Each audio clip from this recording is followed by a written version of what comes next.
everybody, it's Romania Black, and if you can believe it, we are on the final chapters of Thousand Autumns, Volume 1, that is. Yes, we are going to be looking at chapters 26 through 31, which is going to round out, if you don't count the glossary, because that's the glossary of it, it is still a pretty significant chunk of text this week that we are getting to finish out Volume 1. I am excited to be done with Volume 1 because that means we get to move on to Volume 2, but I'm still a little bit like, wow, we're already a fifth of the way through the story as we go, but that's exciting. So as far as the comments, there are quite a few actually. Because I'm finally catching up. I'd watched ahead, I had read ahead, and now I'm catching up with all the comments from chapters 11 up to chapters 25. So I have a lot of things I want to talk with you all about before we get started. So we just need to dive into it. Yejean Lee 592 for chapters 11 through 14 said Shincho is just so cool in the novel that I even screenshot a few scenes that I like so I can reread them whenever I can.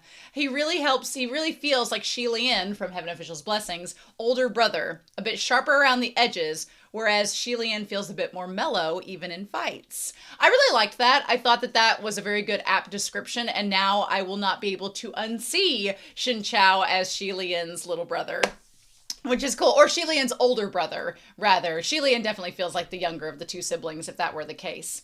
I'm going to save Sunray's comments to the very end, but Rast, for episodes 21 through 25, said, okay, on this second read-through, Wushi feels like Brian Fuller's Hannibal. I've not watched Hannibal, but I know of Hannibal Lecter in Silence of the Lambs, so I'm assuming it's maybe similar. Very lonely, with no equal. And I'm so interested in Wushi and Qi Fengge now. Wushi had feelings for Qi Fengge and didn't realize it? He just wanted companionship? Or did Qi Fengge just refuse to reciprocate? Or were they together and Wushi came out of seclusion to find him dead? I'm enjoying this a lot. I wonder what Wushi really thinks of Shin Chao at this moment. A replacement? I have thought from the beginning that he started out viewing Shin Chao as potentially a replacement for Qi Fengge, or at least not just a rival in the sense of someone to fight against, but a rival in terms of a comparison to Qi Fengge. But we don't know where that's going to go, right? Because the donghua ends off just as that's starting to maybe transition. Shin Chao thought or said a thing that made a light bulb go off in my head, but I can't talk about it because of spoilers. But I'm hoping I remember when the time is right. I love moments like that where you make a connection. You're like, oh, that ties to something later on. I do hope you remember, but thank you for not spoiling. And I hope that it comes to you when the time is right. And you can be like, hey, remember back in 21 through 25, I was talking about that? Yeah. So Sunray for chapters 11 through 20 had some things to say. They talked about cannibalism for chapters 15 through 20, where they said they recently watched a video and it mentioned filial piety and a type of cannibalism in ancient China, where children and children-in-laws were expected to care for their parents and parent-laws to the best degree. Some believed that for sickness, the cure would be to sacrifice one's flesh for the sick parent, usually a limb. The amount was relatively small, like a section of an arm or leg. This chapter's set mentioned cannibalism, and I was reminded of that. Of course, the novel took it to the extreme, and with unwilling participants that end in death. During the Victorian era, people would actually market mummy parts from Egypt for medicinal purposes. I could see that.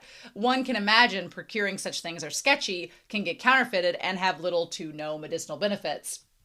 It was funny they brought this up because I watched Caitlin Dowdery, who is like the Ask a Mortician on YouTube, and she has different segments about different burial rituals and cultures and how they do, how they handle the dead. And I do remember one video where she talked about cannibalism was part of that death ritual. But I don't exactly remember what it was, so don't quote me on it. But yeah, obviously this novel takes it to the extreme. And I do want to make an apology because they brought this up with chapters 11 through 14. They said there was a trigger warning for mentioning of pedophilia. During China's 16 Kingdom period, the era the novel is around, homosexuality and bisexuality was openly practiced. It's dangerous to equate modern LGBT ideals, rights, and expectations onto this because it was far from ideal. And I didn't mean to make a joke of it. I kind of attribute myself as part of that community in a way, so I don't mean anything bad by it. It was just to point out that a lot of literature doesn't even bring up other relationship types or other sexualities, so it is at least somewhat progressive. They even reference the history because a lot just pretend it doesn't exist.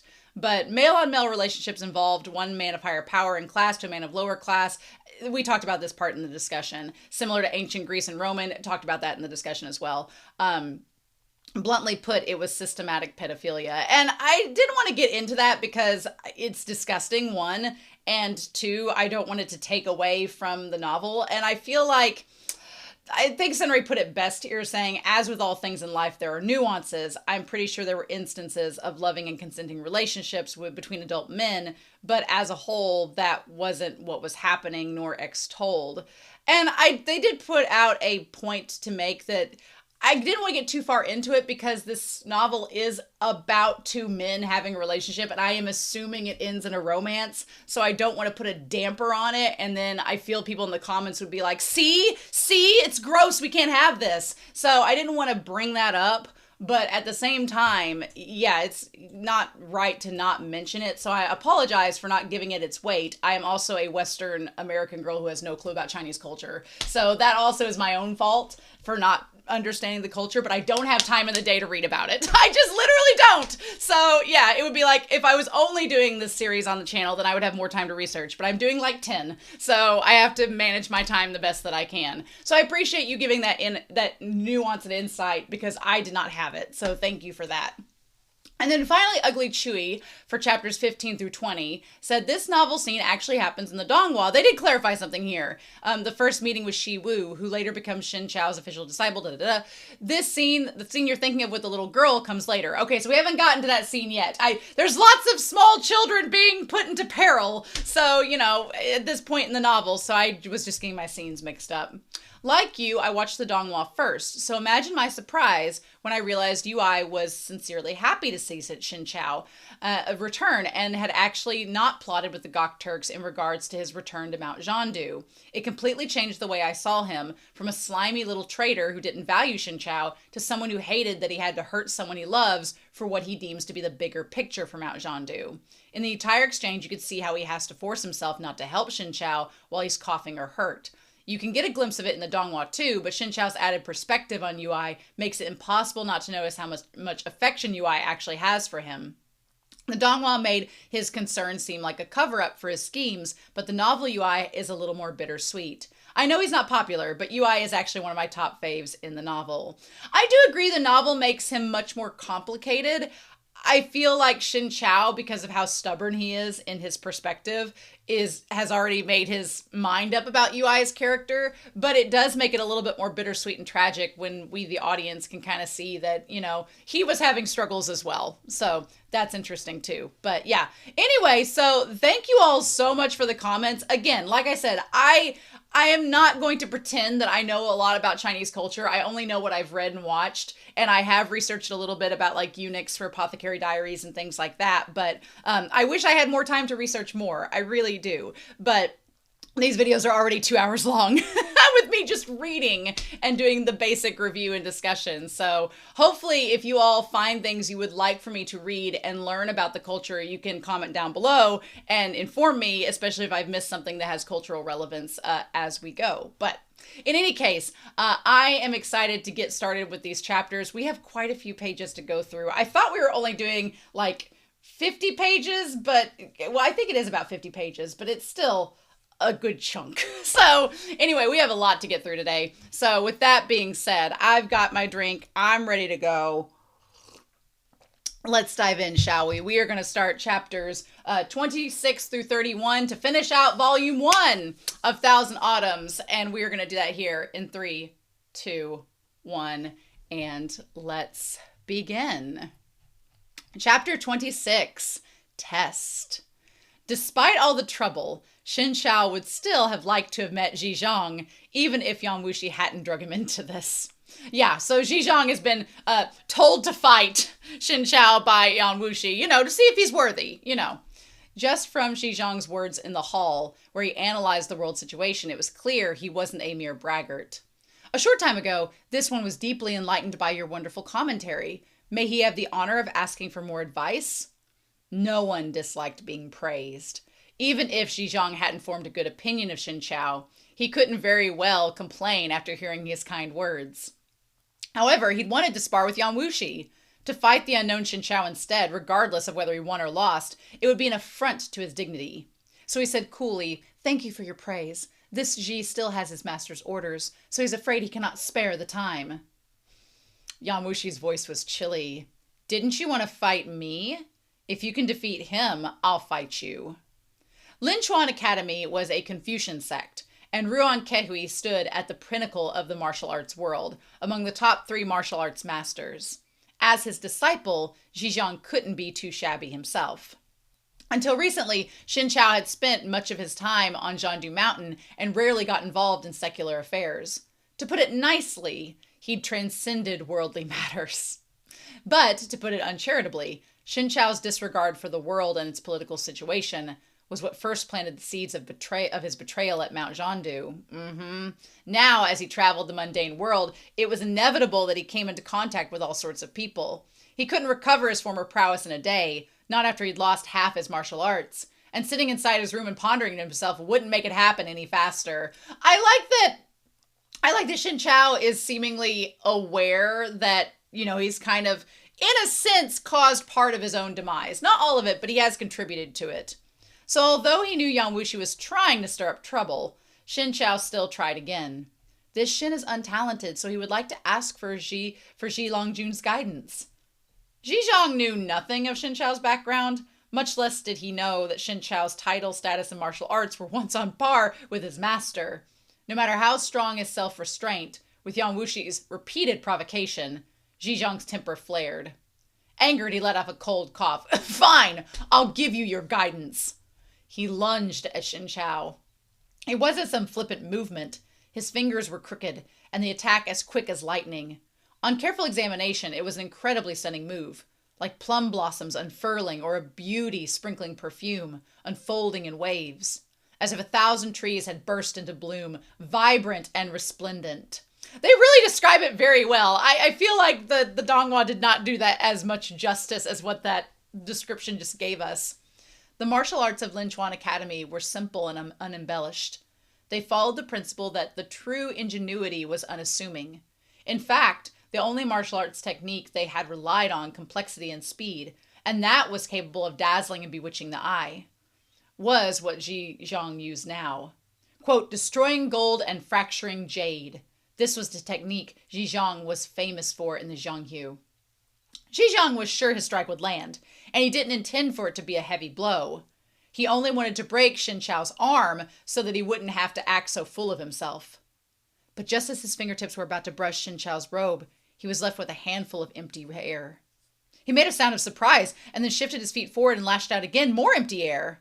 His 2 moves were consummately skilled. Even if Shen Qiao had evaded the first by blind luck, he couldn't have escaped the second by the same coincidence.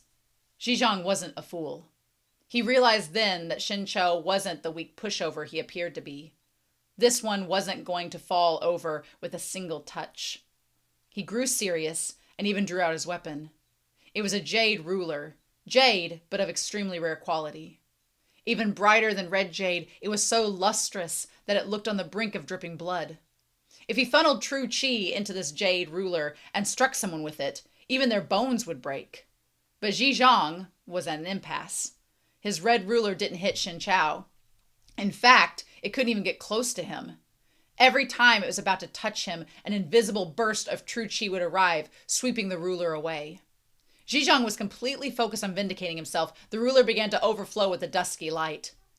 Wherever the light touched, violet storms seemed to follow, whistling as they pelted down on Shen Qiao. I love the description of this. Silver arcs shattered the sky, and iron slashes rent apart the ground. The wind swept up by the slashes of the ruler wrapped tightly around Shen Qiao, but they couldn't grasp him directly, only whirl about him, a hand's breadth away. Zhejiang was shocked. He thought he'd had an idea of Shen Qiao's strength after watching him dodge his first 2 moves. He didn't expect that reality would so far exceed his expectations. Shen Qiao didn't try to see with his blurry eyesight. Instead, he simply closed his eyes and listened. Zhejiang sprang gracefully forward and used his ruler to smash through the true qi around Shen Qiao, then leapt into the air and slashed downwards. Shen Chao's bamboo cane lifted up too, just in time to block the jade ruler. When the two weapons met, the bamboo came and held fast. The bamboo cane held fast. In no time at all, the two of them exchanged dozens of blows. Zhang Jiquan hadn't taken the fight seriously at first, but now he was starting to worry for Shidi despite himself. As he watched the two exchange blows, he held his breath, afraid to make a single sound lest he throw Zhijiang off. He did his best to absolutely be quiet, not even to blink, which is insane because, like, they don't notice him in that fight, right? In contrast, Yang Wushi was completely at ease, standing there relaxed with his hands clasped behind him, pleasure written all over his face. He looked like he was enjoying the show. Lin Chuan's Academy Martial Arts emphasized, there's a lot of voyeurism with Yang Wushi. Lin Chuan's Academy Martial Arts emphasized remaining composed and gracious at all times. But the more Zhijiang fought, the more vicious his attacks became and the more relentlessly he struck. Even though he suffered the occasional setback in the Jiangqiu, all his opponents had been seniors and experts, some of them even grandmasters who ranked in the top 10. Those were not shameful losses, but the man in front of him wasn't just a nobody, he was a blind nobody. Zhijiang couldn't accept a draw, and definitely not a loss. Both of them were being very cautious. Though they were facing each other in a busy street, they deliberately kept the circle of fighting small. Zhijiang might have been a bit arrogant, but he wasn't so unscrupulous as to involve the innocent. But after a few hundred moves, and his true qi dissipated, Shen Qiao began to feel like he couldn't keep up.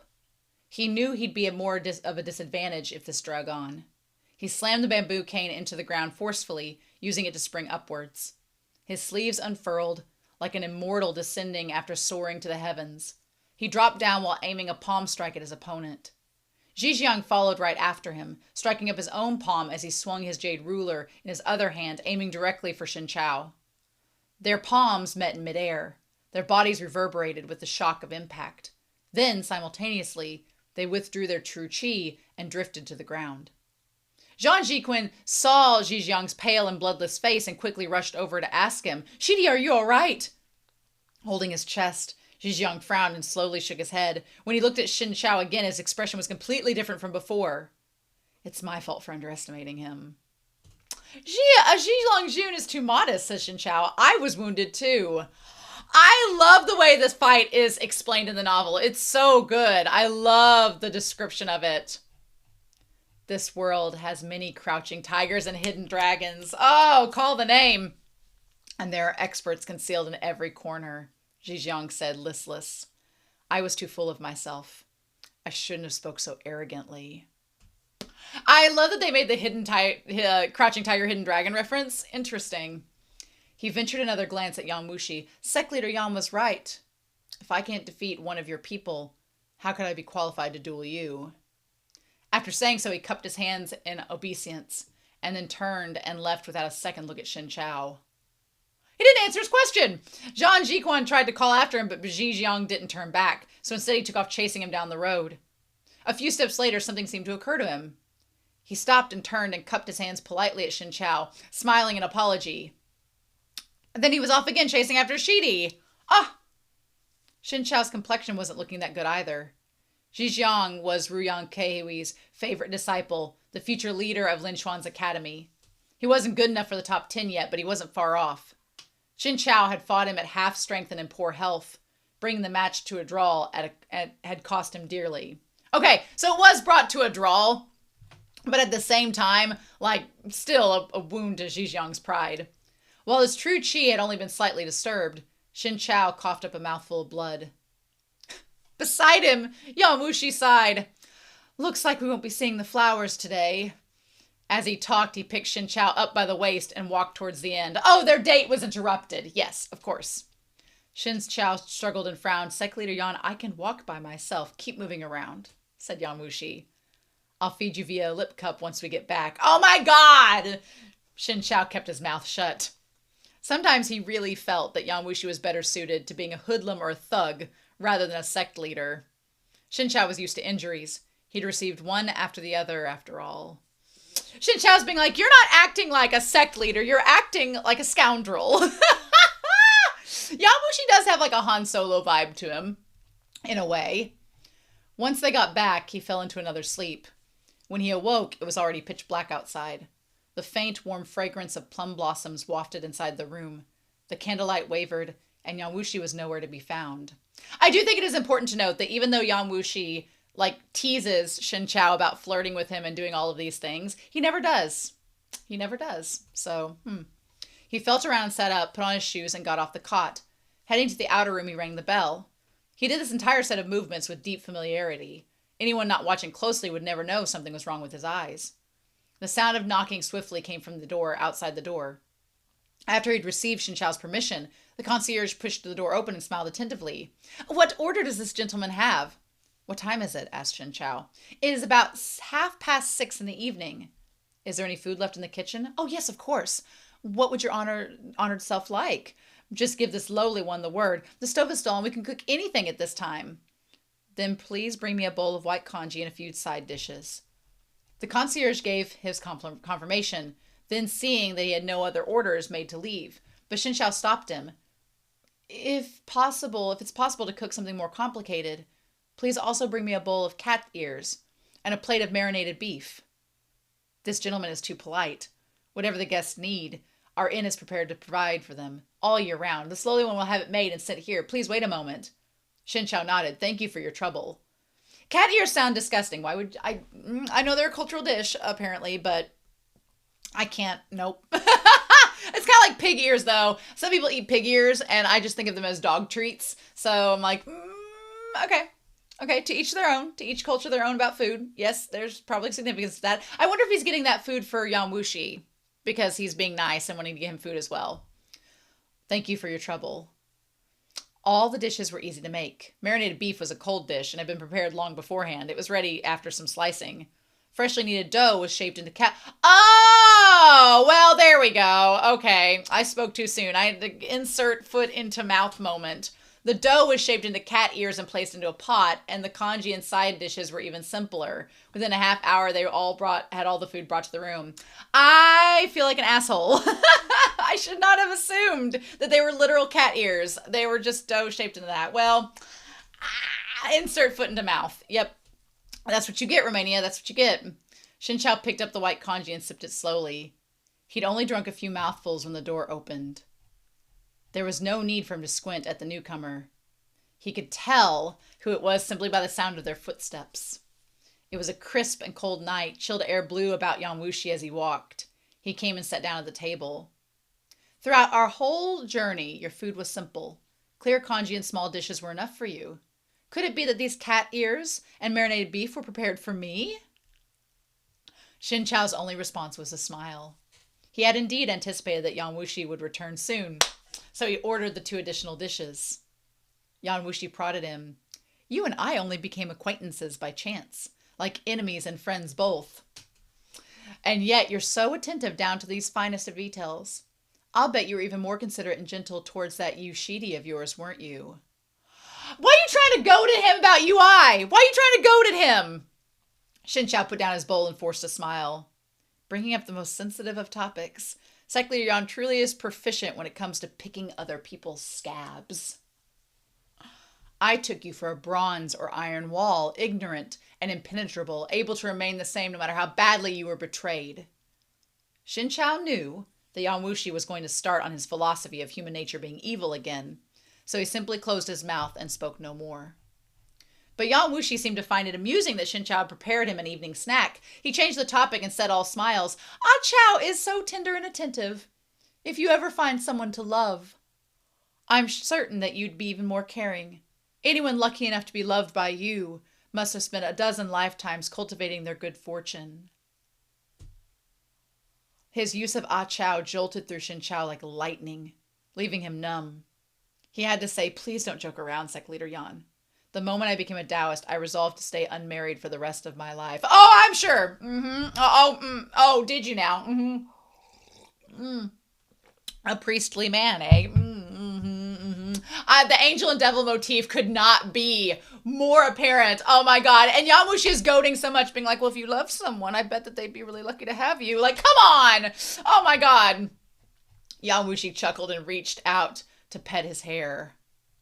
Don't you Taoist sects have the concept of Taoist partners? If two people became Taoist partners, they won't need to bother with those secular rituals. Plus, you can't return to Zhandu Mountain now anyway. So why not come with me to the Hanye sect? If you're unwilling to be my disciple, I'll give you a different title. Shen Qiao's hair stood on end as he listened, and his expression pinched. Given that Yang Wushi always acted on impulse, that he completely disregarded conventional etiquette, and that he often handled matters in wildly unexpected ways, Shen Qiao could not be sure whether he was speaking sincerely or not. He wrinkled his brow and said, well, though sect leader Yan shows great generosity. The instant he said the words great generosity, Yang Wushi let out a single mocking laugh. Shen Qiao immediately shut his mouth. Yang Wushi couldn't hold it in anymore. He finally burst into an uproarious laughter. He even clutched his stomach and collapsed against the table, all while mocking Shen Qiao ruthlessly. Laughing on a full belly is like a dessert after a meal. With asho as seasoning, it truly is too much for me to take. By this point, Shen Qiao had of course realized he'd been made a fool of once again. He finally pressed his lips together firmly and closed his eyes. No matter what Yang Wushi said, he refused to speak a single word more. Taoists can find partners to undertake their training with. Oftentimes, Taoist partners will be lovers, but this may not always be the case. It's like cultivation partners, you know, that old song and dance. I feel bad because Shen Qiao, like, Yang Wushi is messing with Shen Qiao. He is messing with him. But at the same time, when you mess with him this much, what's so funny is that Shen Qiao is going to start taking him less serious. But as he starts to take Yang Wushi less serious, Yang Wushi is going to start to become more serious. So they're pulling each other apart without realizing it. And it's just, oh my God, the angst. The absolute angst! Chapter 27. Shen Qiao strikes. The journey to Ying province from Chang'an was about the same as the distance it took to travel halfway across northern Zhou. But with Yang Wushi's Qinggong, it was possible to arrive within just 2 days. Knowing this, when Yang Wushi's first disciple, Bian Yanmei, received his letter, he immediately ordered Yang Wushi's residence in the capital be made ready so that Yang Wushi could move in upon arriving. Oh, are we going to get to meet him? I hope we do. Yang Wushi held no real position in the court, but he was a close confidant of the Emperor of Zhou, so he'd been given the title of junior preceptor of the Crown Prince. Ostensibly, this position served the Crown Prince, but the person in question, Yuan Yun, had his own learned counselors and his own officials from the Eastern Palace. He had no need to trouble Yang Wushi. To show how much he valued him, the Emperor of Zhou had even bestowed upon Yang Wushi a residence to live in during his visits to the capital. You got yourself a condo and a timeshare? Nice! Huan Yu's sect didn't lack for money, so Yang Wushi had his own residence in Chang'an, and he rarely stayed at the junior preceptor's residence. Though it was fully equipped with servants and furnishings, it inevitably became a bit neglected with no master present. So when Yang Wushi said he was returning to the residence, Bian Yanmei rushed to fix the place up! But after waiting for several days, he still saw no sign of his master. Bian Yanmei found it odd, but with Yang Wushi's abilities, there was no need for real concern. Perhaps his master had met some delay on the road. Oh, had he? It was just that while he waited, the Emperor of Zhou had summoned Bian Yanmei to the palace again and again, repeatedly asking after Yang Wushi's whereabouts and saying that he wished to see him soon. Bian Yanmei sent several men to wait at relay stations along the road, so he'd hear the news of when Yang Wushi might enter the capital. It wasn't until the 3rd of March, the day of the Maidens' Festival, when all of the women left the city to enjoy themselves in the outskirts, that he received some news. Well, of course, Yang Wushi would choose to show up when all the ladies were gone. We can't have Shen Qiao being tempted, of course. The dispatch had been rushed ahead to the city from the relay station in Lo Province. It was said Yang Wushi was expected to arrive within the next 2 days. Since Shizun was coming, of course his disciple had to go and greet him. Bian Yanmei cleared his schedule for the next few days and left the city to wait for Yang Wushi himself. I just feel like Lucille Bluth if I was Yang Wushi being like, oh, did nothing cancel? Unfortunately for him, as it was the Maidens' Festival, the area was particularly crowded. Oh, maybe it's the opposite of what I was thinking. Not only were the daughters of humble families on their outings, but even the noble daughters of wealthy and aristocratic families had ridden out in carriages. Together with the myriad of servants they'd brought and the merchants traveling back and forth, it was almost as busy as the Lantern Festival. Jostling rivers of people were jammed shoulder to shoulder. Under these circumstances, Bian Yanmei's martial arts were useless, no matter how skilled he was, unless he wanted to run into his destination by stepping on people's heads and carriage roofs. But that would definitely bring down some trouble, and probably wouldn't be much faster anyway. So he simply gave up on his own carriage and walked. His personal servant, Yi Yang, Ji Ying, had followed him for many years. Ji Ying took care of most of Bian Yanmei's daily life in the capital. Wasn't Ji the one that was killed that the other disciple got really mad about? He was loyal and devoted, with decent skill in martial arts. He insisted upon coming along with Bian Yanmei on this excursion, and after some consideration, he agreed.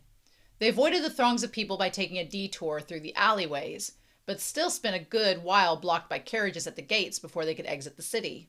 3 kilometers from the city outskirts was a tea shop. Because it was simply furnished, few people stopped there while on their outings, but it had a clear view of anyone entering the city, so Bian Yanmei entered the shop and asked for 2 cups of tea, and then sat down with Ji Ying to wait. Ji Ying still looked perturbed. "Sir, could we have come too late? What if Master Yan is already inside the city?" "Unlikely," said Bian Yanmei. "We arrived quite early. It should be fine to wait here a little longer." Seeing the way Ji Ying was holding his teacup but not drinking, he couldn't help but laugh. "This isn't your first time meeting Shizun. Why are you so nervous? Shizun won't eat you." Ji Ying was inconsolable. "Master Yan punished the slowly one for thoughtlessness last time. He just hopes he won't be punished again this time." "Relax," said Bian Yanmei. "If Shizun finds out that you're not a member of the Huanye sect, you'll only be killed, not punished." Ji Ying startled. "Well, sir, this lowly one doesn't understand what you're saying." Bian Yanmei smiled thinly. "You've imitated Ji Ying's words and mannerisms." "Oh! Very well. You almost could have fooled me. Unfortunately, you've made a grave oversight." His deception revealed Ji Ying no longer offered a subordinate's reverence. "I ask for your instruction," he said. Ji Ying respects and fears Shizun, but his fear is stronger. He would never take the initiative to come with me to greet him. You imitated everything else perfectly, but missed this one thing. The imitation Ji Ying gave a sinister chuckle, as expected of Yan Wushi's first disciple, but I never intended to keep myself hidden. Bian Yanmei's smile faded. "Who are you? And where's Ji Ying?" "With all your intelligence, can you not figure out who I am?" he said gleefully. "It is Huo, yeah, And if you can, then why bother asking after your servant's whereabouts? We're all old nemesis here. You really don't recognize me?" Bian Yanmei froze for a moment, alarm coloring his expression. "Hey, Huan sect, you're Huo Zhijing." Huo Zhijing's face-changing technique was notorious. If he skinned off someone's face, they didn't survive. Ji Ying knew some martial arts, but he was nowhere near a match for Huo Zhijing. Back when Shen Qiao and Qin Gong had encountered Huo, they could never have escaped if not for Bairong's intervention. No one knew Huo Zhijing's actual age. Perhaps he was around 30 or 40, or perhaps 50, even 60. Every once in a while, he'd switch to a new face, and he specifically targeted the young and pretty. His victims numbered in the dozens, if not hundreds. Whether a sect was orthodox or evil, Huo Zhijing's name filled them all with loathing.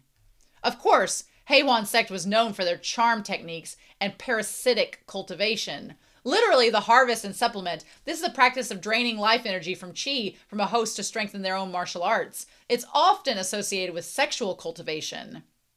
Oh, great! Awesome! Cool! Very promiscuous cultivation! So the reputation wasn't that good to begin with. But people like Huo Zhijing inspired a bone-deep loathing. So his reputation was on a different level of terrible. Huo Zhijing burst into laughter. "Why must you look like that, Bian Laudi?" A very casual way to address one junior. "Speaking of which, we're basically disciples from the same origin. We haven't had the chance to meet for so many years. I want to catch up with you properly. I didn't come to kill or to fight." Coldly, Bian Yanmei replied, "Ji Ying followed me for many years, and you've skinned off his face and killed him without a second thought. If I don't avenge him, I disgrace my family name." Before Bian Yanmei could attack, Huo Zhijing took several quick steps back. "Don't misunderstand, Bian Liaodi. The day I took a liking to Zhijing's face, I didn't know he was one of yours. I'd already skinned off half his face before he told me. You see, even if I stopped then, he would have lost his face and life anyway. So might as well have given it to me instead. After all, as long as his face is in the world, you'll be able to remember him from time to time. I'm here today on my master's orders to greet yours. He has important matters to discuss." That is terrifying. That is so creepy that he was like halfway through skinning off the face before he like told him, and the idea that he's like, well, you can enjoy his face now, but you're going to change it like in 2 months. He placed absolutely no importance on Ji Ying's life. and was sure that bringing up San Jijing's name would at least give Bian Yanmei pause. But instead, the other man said nothing at all. He simply attacked. Bian Yanmei clawed at Huo Zhijing, his fingers like knives. As if his true chi had solidified, it slashed down with a dense, frigid wind. Okay, so I'm guessing that instead of Yan, I'm guessing instead of him, or Yang, I'm guessing instead of him fighting Huo and him dying at Xin Chao's hands, it's gonna be Bian instead. And in this crowded area. Interesting. Huo Zhijing barely managed to avoid it. Only after retreating a dozen or so steps could he find the room to strike back. But Bian Yanmei was in hot pursuit, attacking with severe, forceful moves. In an instant, the tiny tea shop became a battlefield. Countless chairs and tables were reduced to wreckage in their wake. The owner and the other guests fled in terror, and in just a moment there was no one to be seen. It was the same Spring Water's finger technique that Yang Wushi used, but Yang Wushi's carried an overwhelming, imperious arrogance, while Bian Yanmei's had a harsher edge. He'd merged Huan Yeu Sek's blade techniques with the finger technique. He was stronger without a blade than with one. With his spirit like rippling autumn water, but with the momentum of a mountain-spitting blow, mighty enough to wash the roads with blood and fill the rivers with corpses, it bore down all around them, leaving not a spot untouched. Ooh! Huo Zhijing's master was one of the world's top 10, sang Jingjing. He was shameless in his worship and flattery of his master. He'd even gone as far as presenting Sang Jijing with a few pretty girls. As he was more or less Sang Jijing's current favorite disciple, normally his behavior ran unchecked. If it wasn't for that, all the evil he committed by skinning faces off all day long would have gotten him captured and torn into pieces by his enemies long ago. As time went by, he'd grown quite full of himself.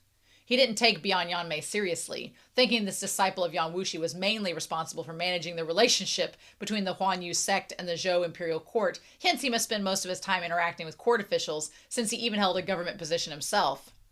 What with exercising his brain all day, he must have neglected the physical side of things. Surely his martial arts wouldn't be all that incredible. It turned out that by taking his enemy lightly, it brought him a world of trouble. Even though Bian Yanmei didn't immediately control the fight, Huo Zhijing had a hard time gaining the upper hand too. Bian Yanmei was determined to take Huo Zhijing's life. Just because they were both from the demonic sect didn't mean he'd show any mercy. But Huo Zhijing's martial prowess proved an obstacle. The two of them traded hundreds of blows, both sides unable to do anything to the other. Bian Yanmei held a slight advantage, but that was all he could manage. Huo Zhijing was getting a bit tired of fighting, and started to wonder whether he should keep going or escape. If he kept fighting, perhaps he could find an opening and strike at Bian Yanmei's unawares. Then he could use him to threaten Yang Wushi, or even just bring him back and hand him over to his master. That would earn him some credit too. But since Bian Yanmei was also from a demonic sect, he wasn't the soft, naive type. Catching him off guard wasn't easy, and even after a long bout of fighting, Huo hadn't found an opening. At this moment, a voice spoke nonchalantly beside him. "You can't even take down trash like this? How can you call yourself my disciple? Yang Wushi's disciple?" From that voice, a huge roar seemed to explode in Huo Zhijing's ear. His chest shattered violently, and he almost vomited up blood. Thunderstruck, his face paled. He dropped everything else and tried to retreat. It was exactly this moment of distraction that gave Bian Yanmei his chance. His palm struck just where Huo Zhijing had left him unprotected, and his opponent yelped as he flew backwards through the air. Yet in the middle of the air, Huo Zhijing performed a flip, trying to use his slip-up as a chance to escape. But just as Huo Zhijing made the attempt, his body was brought up short mid-leap, and his forward motion was stopped and he came crashing heavily to the ground. He held his chest as he gasped, staring wide-eyed at a handsome man in blue, who'd appeared beneath a nearby tree. Oh, okay, so we're connecting it to him getting outside of the tea house, and then he sees him under the tree. Interesting! Beside this man was another person, a sickly-looking man leaning on a cane. There was no doubt the man in blue was Yang Wushi. Huo Zhijing was uncommonly obsessed with pretty faces. The moment he saw the man beside Yang Wushi, he recognized him as the one whose face he'd tried to skin that day not so long ago, when Bai Rong had ruined everything. But at the moment, he couldn't bring himself to care, on account of his life hanging in the balance. "Greetings, Sect Leader Yan. This one is Huo Zhijing. His Shizun Sang Zhijing ordered him to come and pay respects to you, his esteemed elder." His situation dire and prepared for the worst, Huo Zhijing forced a smile. All the resentful spirits whose faces he'd skinned probably never imagined there'd come a day when the brutal, arrogant Huo Zhijing would act so submissive and soft-spoken. As the saying went, there's always a greater evil. At present, Huo Zhijing longed to shrink into a ball and bury himself in the crack in the ground. Best if Yang Wushi couldn't see him. You're elder. Am I that old? Yang Wushi asked breezily.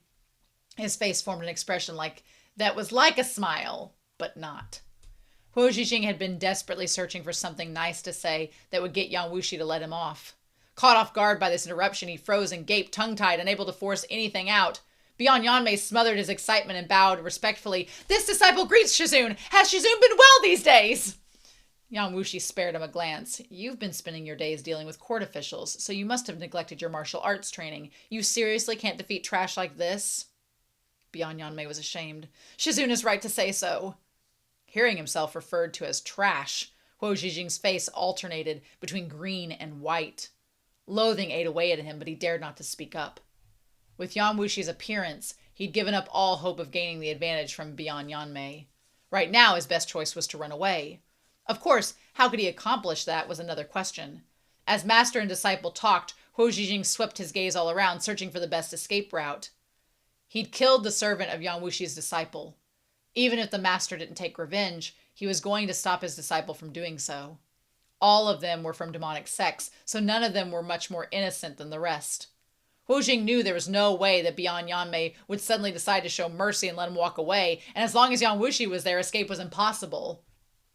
Huo Zhijing looked around a little bit more, and his eyes caught on Qiao, who stood behind Yang Wushi. A plan came to mind. Straight away, he put into action with a full-body lunge towards Qiao. But he quickly realized, of all the decisions he made, this one was the worst. It happened in less than a blink of the eye. Before anyone could react to it, Bian Yanmei didn't know what the relationship between Qiao and Yang Wushi was. When he saw Huo Zhijing move, he startled, but since his master didn't move, Bian Yanmei didn't move either. Huo Zhijing moved at full speed, his body practically blurred as he flung himself at Qiao. Just when he was about to grab his wrist, Qiao swiftly slid away, swift and slippery as a fish. Huo Zhijing's heart thumped, and he rapidly came to understand that things weren't looking good for him. The moment his attack missed, he withdrew and retreated straight away. He didn't spare Yang Wushi so much as a glance, fearing that even one glance would hinder his escape. But again, circumstances outran his expectations. The next person who made his move wasn't Yang Wushi, but the man he'd just tried to ambush. The bamboo cane was green and smooth. Because the end was often braced against the ground, it was slightly frayed. In those days, when scholars climbed mountains, they often bought such bamboo canes from farmers beneath the mountain as a safeguard against exhaustion. Qiao's cane was no different from theirs. As it struck out, it looked ordinary, unremarkable, and plain, lacking any flashy or impressive technique. But Huo Zhijing's face filled with alarm as from it he felt a dense surge of cold air rushing towards him, like a blow from a blade or an axe, its edge razor sharp. It burst into sudden motion, rolling in like clouds before a storm. Only then did Huo Zhijing realize that the man he'd taken for a tender persimmon was actually a hot potato. That's a comparison, but it was too late for regrets. If it were only Qiao, he'd have nothing to fear. But Yang Wushi was standing right there, and that filled him with dread. He couldn't manage the enthusiasm for a long battle. He rushed to retreat. His retreat got him several meters away, but Qiao chased right after him, his steps so light they looked insubstantial. Yet they were also solid as stone, and he somehow kept a mere handbreadth from Huo Zhijing. Bian Yanmei watched from the sidelines, astonished. Huan Yu's sect footwork paid great attention to the agility and beauty. Qiao's footwork bore some similarities to Huan Yu's sect, but there were quite a few differences as well. The likes of the Zhantian 8 trigrams and Jiwi Daoshu also seemed to be subtly contained within. The Bagua, literally 8 symbols, represent a fundamental principle and reality of Taoism and have both a Zhantian arrangement and Hoshian arrangement. A fortune-telling system, sometimes translated the purple star astrology, it uses the positions of the stars and planets at one's birth to make predictions and calculations about their destiny. So like horoscopes, basically. At first glance, it looked like they were easy to grasp, but upon closer inspection, there was nothing to them but profound chaos. The type that require lifelong study. Y'all wish she's ready to do that. There seemed to be an issue with the man's eyes. Normally, this would have been an obvious clue to his identity, but even as Bian Yanmei racked his brains, he couldn't remember when such an expert had appeared in the Zhanghu. Then he took another look at his Shizun, who looked completely unsurprised. Bian Yanmei had to swallow down his questions to watch the duel unfold. Shen Qiao was indeed after Huo Zhijing's life. For this man was beyond infamous, his list of crimes endless. As long as he saw someone pretty and pleasing, he'd try to skin off their face and put it on himself. When this bizarre fetish flared up, he could sometimes change faces twice or 3 times a month. None of the people whose faces he took survived. What was more, Huo Zhijing did not care whether his target was from the Xianghu. Most of the time, whoever he took a liking to was doomed. The families of the victims naturally hated Huo Zhijing through and through, but with his powers and his prowess in martial arts and the Heiwan sect's protection, they couldn't touch him. Those who tried to avenge their family members ended up dead by his hand. Buddhism had a saying, dispense this word always gets me, abode Hisattva's compassion with an iron fist. And Taoism also stressed eliminate evil to promote good. Shen Qiao was gentle by nature and slow to anger, but the moment his temper was aroused, he'd pursue it to the end. At this moment, he decided to rid the world of this great evil known as Huo Zhijing, so he struck without mercy. His moves were swift and severe, and he was determined to destroy the evil at its root. Before Shen Qiao's injury, Huo Zhijing would never have stood a chance. But Shen Qiao only possessed half his strength now, and his eyesight was lacking. Even though the Zhuyang strategy could cleanse and remove impurities, the joyful reunion was no normal poison, and it had ravaged his body badly. Residual poison still remained inside of him uncleared. It was something that had disappeared just before you wanted it gone. It wasn't something that just disappeared just because you wanted it gone. And so they remained trapped in the fight, neither side able to overwhelm the other. Huo Zhijing would rather not fight Shen Qiao at all. Yang Wushi hadn't made a move, but it felt as if a ferocious beast stood on the sidelines glaring at its prey. No one could say when he might change his mind and attack.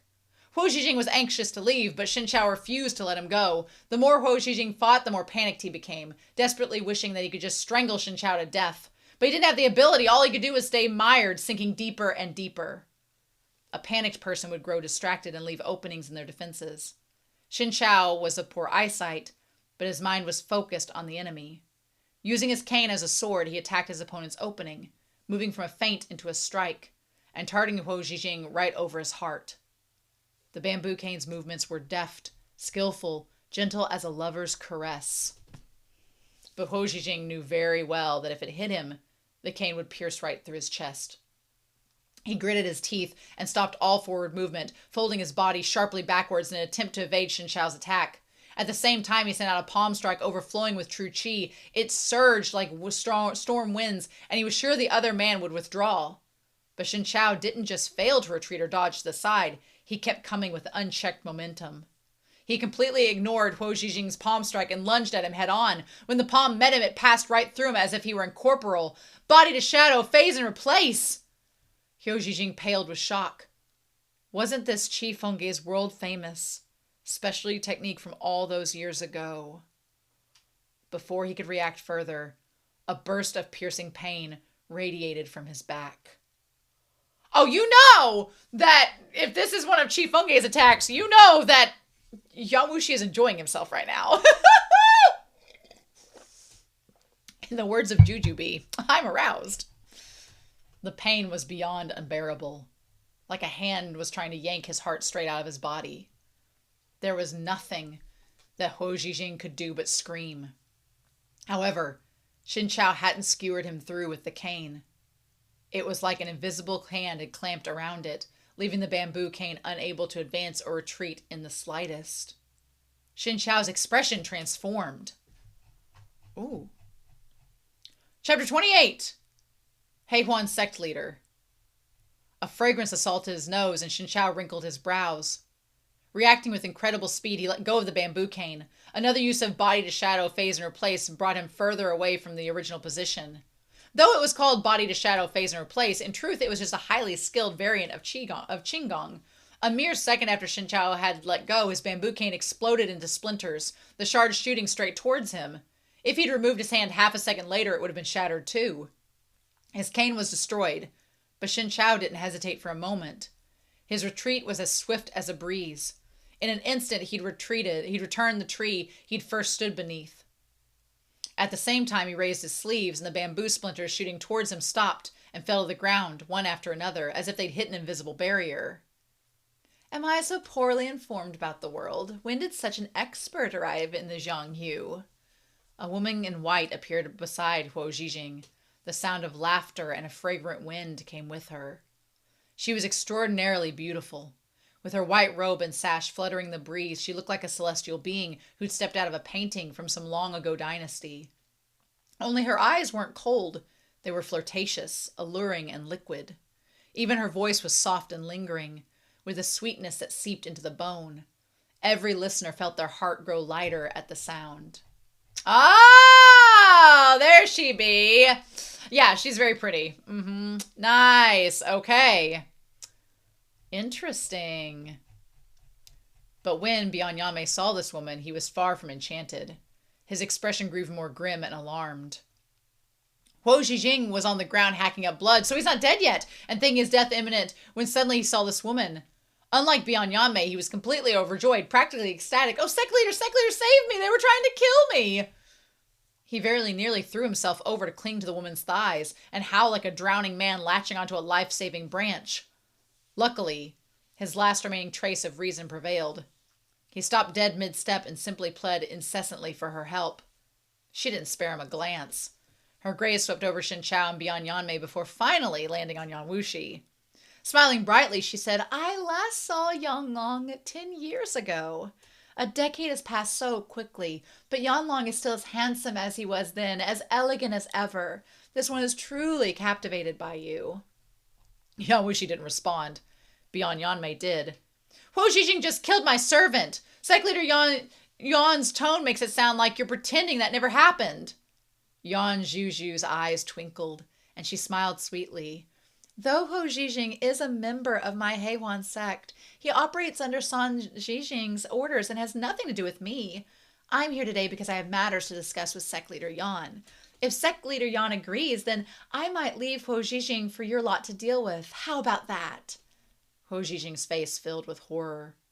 Sect Leader Yan's words are so heartless, Bianyame sneered. As the saying goes, 1 night together begets 100 days devoted. Sect Leader Yan and San Zhijing's relationship is decidedly close, so it's only right that his disciple should be in your good graces as well. If news gets out that you showed no concern whether he lives or dies, your disciples will be bitterly disappointed. Okay, so it says an intimate suffix used to address one's husband or male lover. Oh, interesting.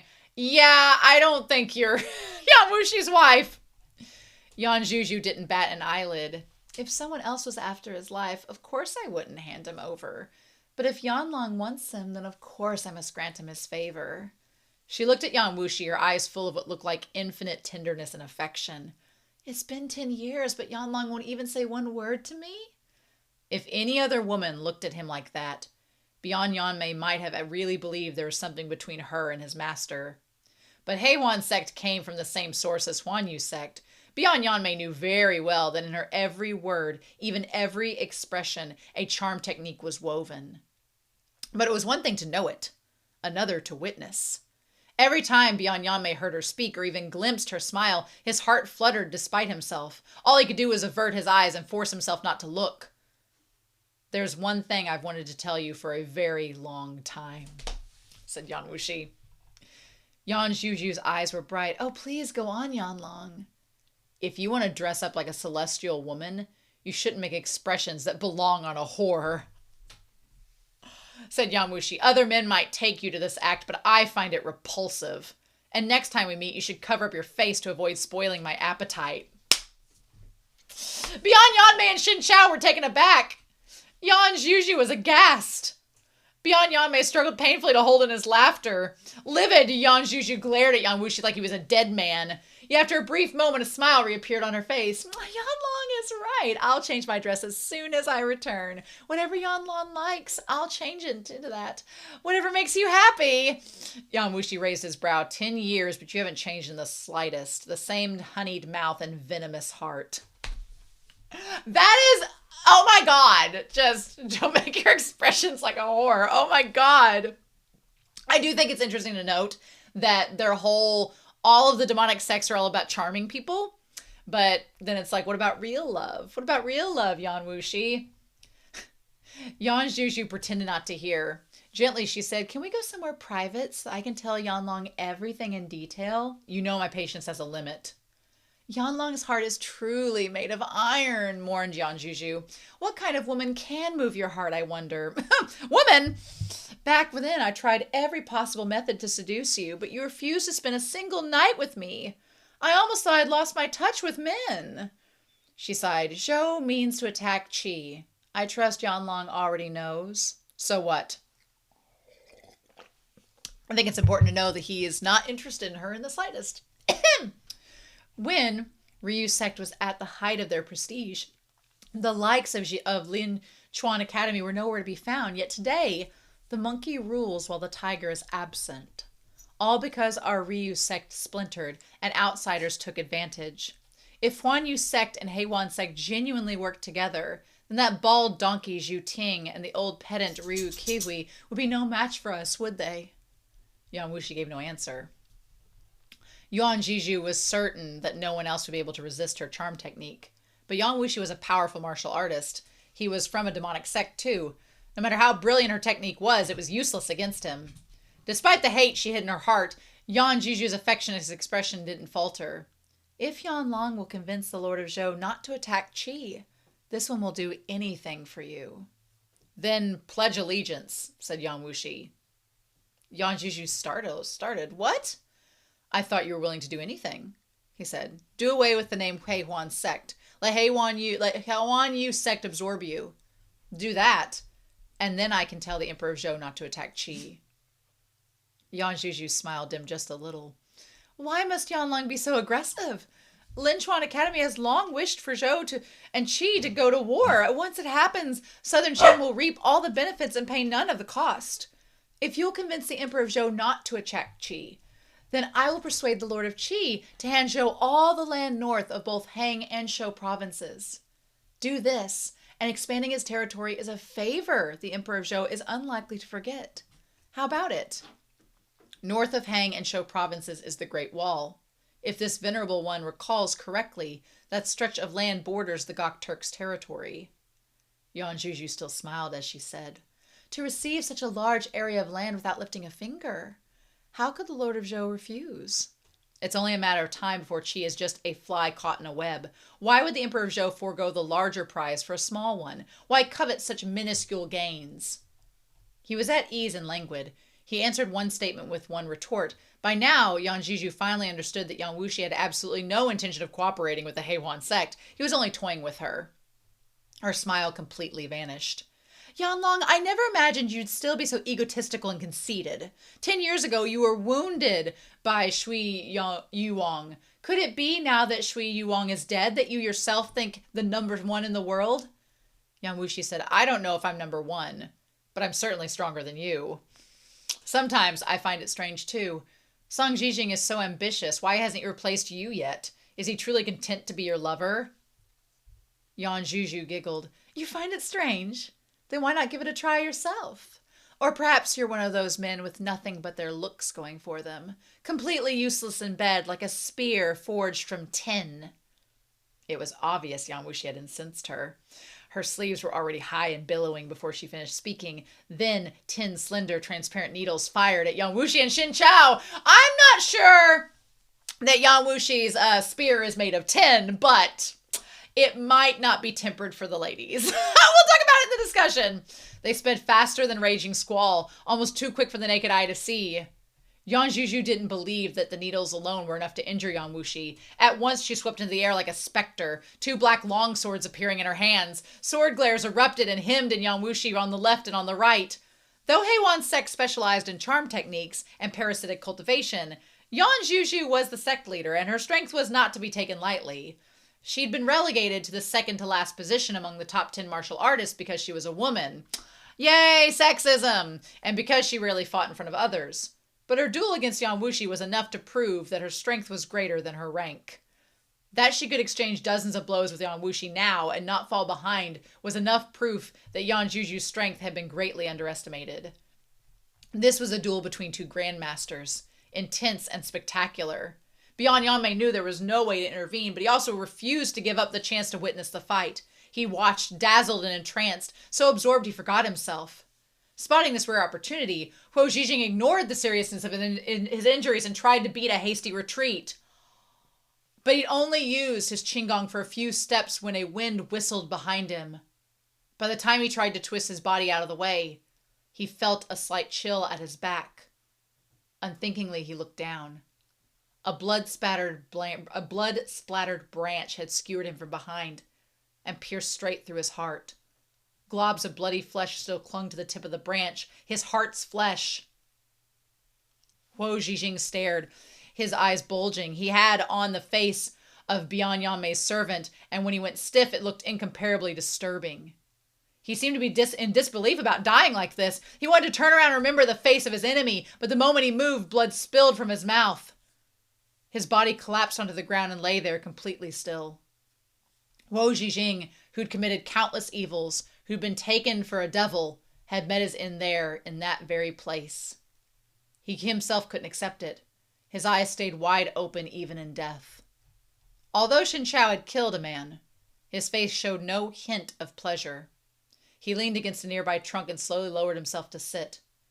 He didn't go back to watch Yan Wushi and Yan Zhiju's fight, only closed his eyes to rest. And just like that, he simply fell asleep. Oh, we're going to talk about that too! Oh my gosh! Wow, okay. To outsiders who didn't know the full story, it looked like Yan Zhiju had become a sect leader wholly on the basis of her beauty and parasitic practices. Not to mention her affair with Song Zhijing, who used his place as Jui Yuang's disciple to help her secure the position.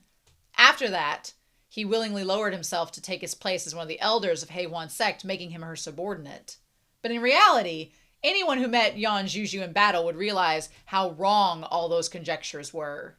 There was no way this woman had relied on a man to help her become the leader of Heiwan sect, where scheming and infighting ran rampant, and where the strong thronged thick as trees in a forest. But Yan Zhiju was happy to cultivate a soft, weak outward image, so she never corrected the public's misconceptions. She just used them to deceive her enemies. Rumor had it that she and Song Zhijing were having an affair, that she'd leaned on Song Zhijing to become a sect leader, but Yan Wushi knew that the inner workings of Heiwan sect were much more complicated. Yan Zhiju and Song Zhijing only got along in public, such as now when Song Zhijing had ordered Huo Zhijing to fight beyond Yanmei. They certainly didn't inform Yan Zhiju of the plan.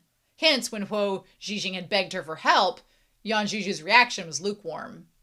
A decade ago, Yan Wushi had dueled her. Back then he'd managed to take the upper hand, but only barely. And now, a decade later, he was much stronger, but so was she. The members of Heiwan sect also cultivated the Fanglin scriptures. Yan Zhiju was certainly not up to Yan Wushi's level there, but she'd scaled up heights nonetheless.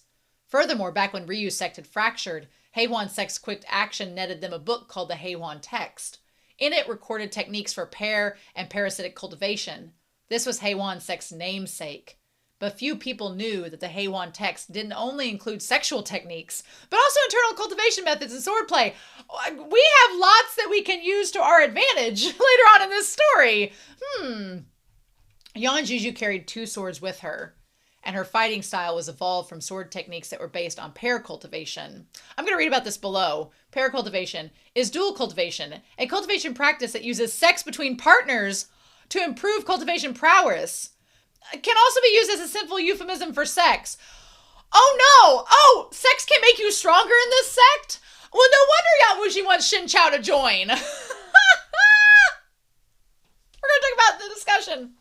Originally, they'd required a man and a woman using moves in tandem to fend off enemies. But Yan Zhiju went the other way and learned both halves of the sword technique herself. Such a woman wasn't so easy to deal with.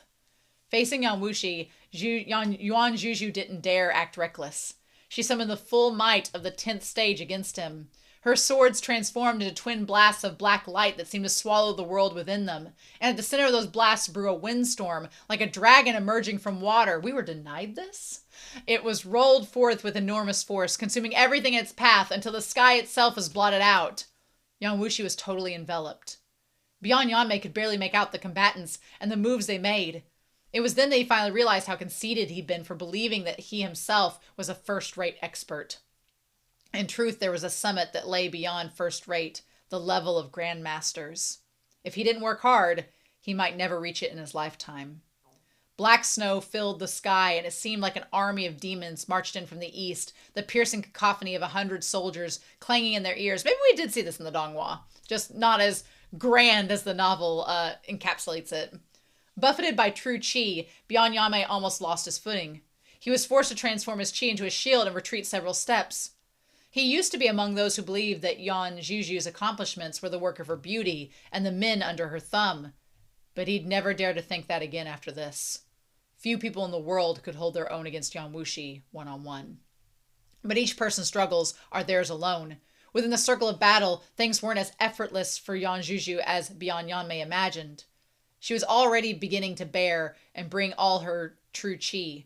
Her swords melted from solid to shadow as they left her hands, soaring around her and turning substantial wherever she wished. But some sort of invisible gravity was at work around Yan Wushi, and no matter how she attacked, she couldn't break through. In fact, her swords even showed signs of being drawn to him.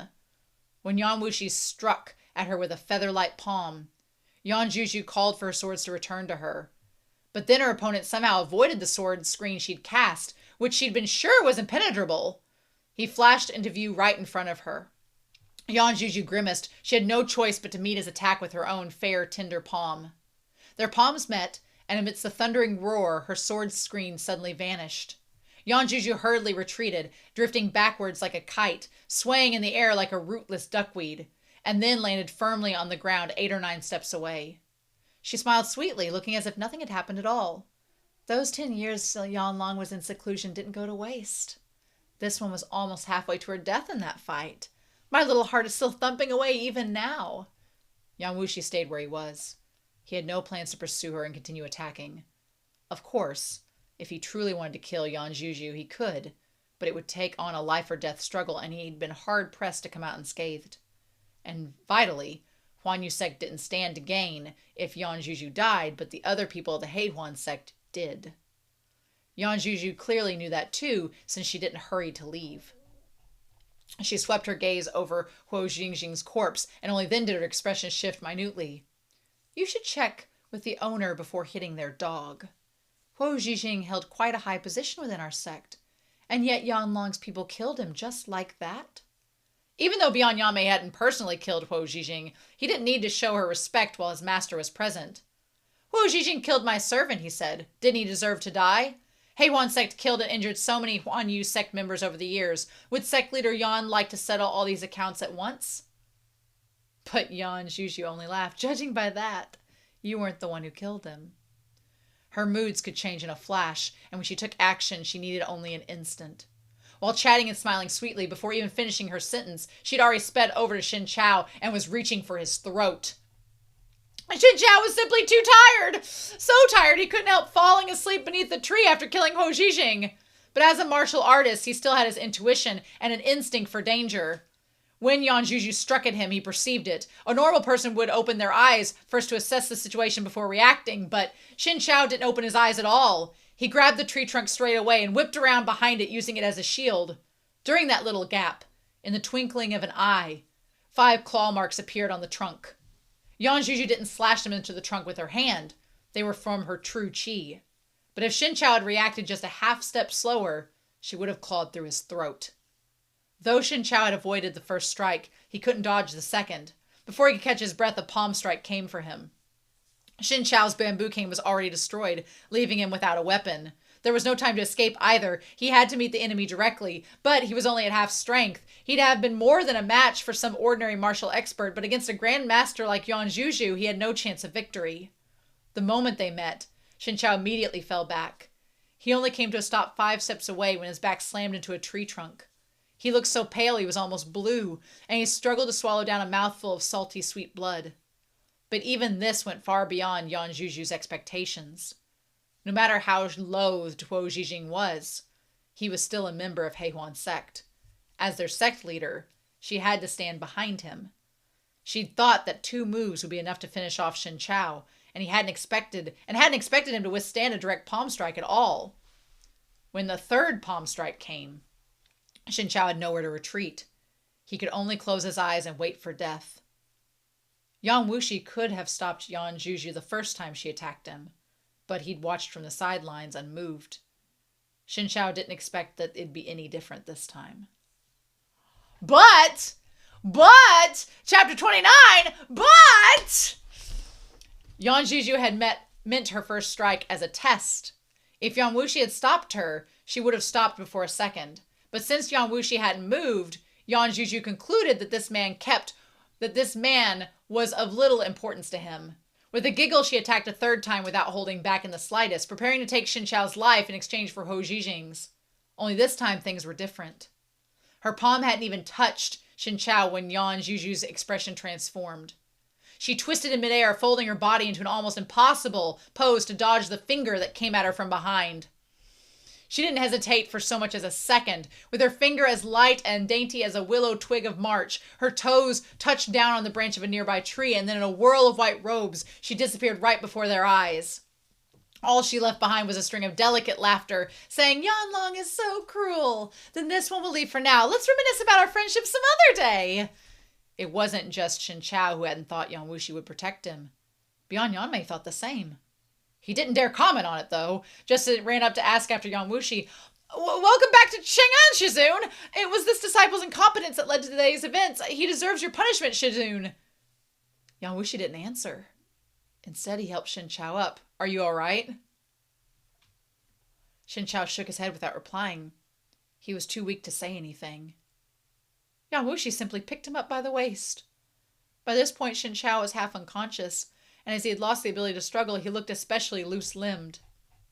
"Let's head back to the city first," Yan Wushi told Bian Yanmei.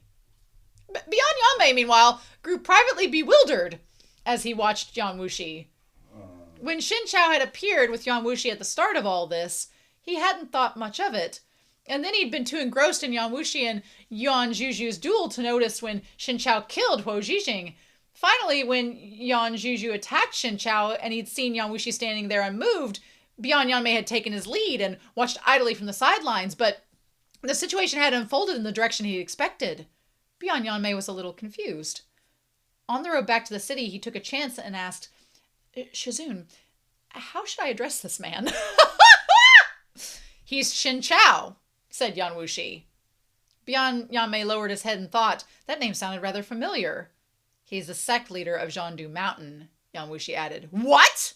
Bian Yanmei was thrown for a loop all over again. He gave Shen Qiao another once-over, his eyes about ready to pop right out of his skull. Who was Shen Qiao? The sect leader of Zhandu Mountain. What kind of place was Zhandu Mountain? The #1 Taoist sect in the world. Even if they'd lost some of the magnificence after they closed off the mountain, it was still the sect that had produced Qifengge. Zhandu Mountain's name inspired deep reverence no matter who heard it. But since they were that kind of sect, how did their sect leader end up like this, in Shizun's arms? Bian Yanmei had heard about Shen Qiao falling from the cliff during his appointed duel with Kunye, but he'd been focusing most of his energies on the court of Northern Zhou at the time. He hadn't gone to watch the battle himself, and though his Shidi Yu Xingyan, I always forget Yu Xingyan's name, had went to Bamboo Peak to train, they hadn't had the chance to meet and chat about it, so Bian Yanmei did not know any of the details. He coughed politely. I heard Shen Qiao inherited Qifengge's mantle and is ranked among the top 10 in the world. Why couldn't he even take 3 strikes from Yan Zhuju? Only half of his martial arts are left. Besides, lately I've been keeping him busy at night, so he hasn't been sleeping much. It's natural he's a bit tired during the day. Sir, do you know how that sounds? He only glossed over the topic, but Bian Yanmei couldn't help but read into it. What did he mean, keeping him busy at night, and hasn't been sleeping much? With wording like that, of course he misunderstood. The actual situation was like this. Yan Wushi had been forcing Shen Qiao to spar with him as of late, and in order to wring out Shen Qiao's potential, Yang Wushi never went easy on him. Consequently, Shen Qiao had used all of his energy to meet the challenge. Time and again, he was pulled back from the verge of death. Then, during the day, Yang Wushi forced him to discuss martial topics such as demonic cores and Taoist cores. After many days of this, his body couldn't take it anymore. And so he hadn't been able to stop himself from falling asleep after killing Huo Zhijing. Perhaps Yang Wushi had no intention of examining what his disciple was thinking, or perhaps he left it ambiguous on purpose. Whatever the case, his words led Bian Yanmei to develop some massive misconceptions. When he looked at Shen Qiao again, it was through a different lens. Oh my god, Bian Yanmei thinks that they're lovers. Kudos for Bian Yanmei for being open-minded, but oh my god. Oh my god. Yang Wushi, how could you not know what that was going to insinuate? When Shen Qiao woke up, he was already inside the junior preceptor's residence.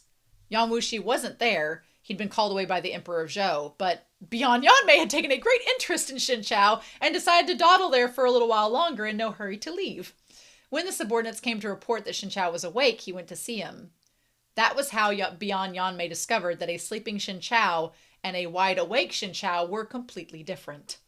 Unconscious, Shen Qiao looked soft and harmless, like a pushover. Anyone who'd seen him in Yang Wushi's arms like that would have misunderstood their relationship. Bian Yanmei, his thoughts had also gone down that path. After the incident, he'd seen some people look into the story, and then combined with what they'd seen and heard, he easily came to the conclusion that this sect leader of Zhandu Mountain had been gravely injured after losing to Kunye. Lacking the face to return to Zhandu Mountain, and having met Shizun, Shen Qiao had taken up residence before agreeing to become Shizun's kept man. Oh my god. Thus, he'd gained Shizun's protection. As such a thing was rather dishonorable, he dared not to expose his identity to outsiders, and certainly didn't dare to spread word of his circumstances. But when Bian Yanmei saw Shen Qiao awake and neatly dressed, sitting at the table, he was no longer sure of his conjecture. Because although the man's complexion was as pale as before, his eyes dull and his face so pretty it was practically otherworldly, it was very hard to connect him to the image of a kept man who relied on others for survival. Sect leader Shen has come a long way to be our guest, but I'm afraid that Shizun will be busy for the next few days. You can stay here at the junior preceptor's residence. If you have need of anything, just tell the servants. Thank you, Bian Zhangsheng. I've been a lot of trouble for you. Bian Yanmei burst out laughing. Shizun brought you here with him. The junior preceptor's residence belongs to Shizun, so this is all part of my job. What trouble is there to speak of? He was a little disappointed at the moment, thinking of Qi Fengge's magnificence as the world's #1 martial artist, and how his disciple had been reduced to a kept man. It was beyond pitiable. If he'd died in battle back in the beginning, all his troubles would have been over, and he'd leave a tragic and glorious legacy behind. And now he was living such an ignoble existence. How awful was that? Shen Qiao shook his head. I killed Huo Zhijing because he was bristling with evil, and his sins were in part unpardonable.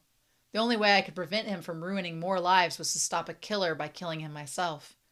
But Huo Zhijing was a member of Heihuan sect. I hope it won't complicate things for you. Bian Yanmei hadn't thought that was what Shen Qiao had been referring to.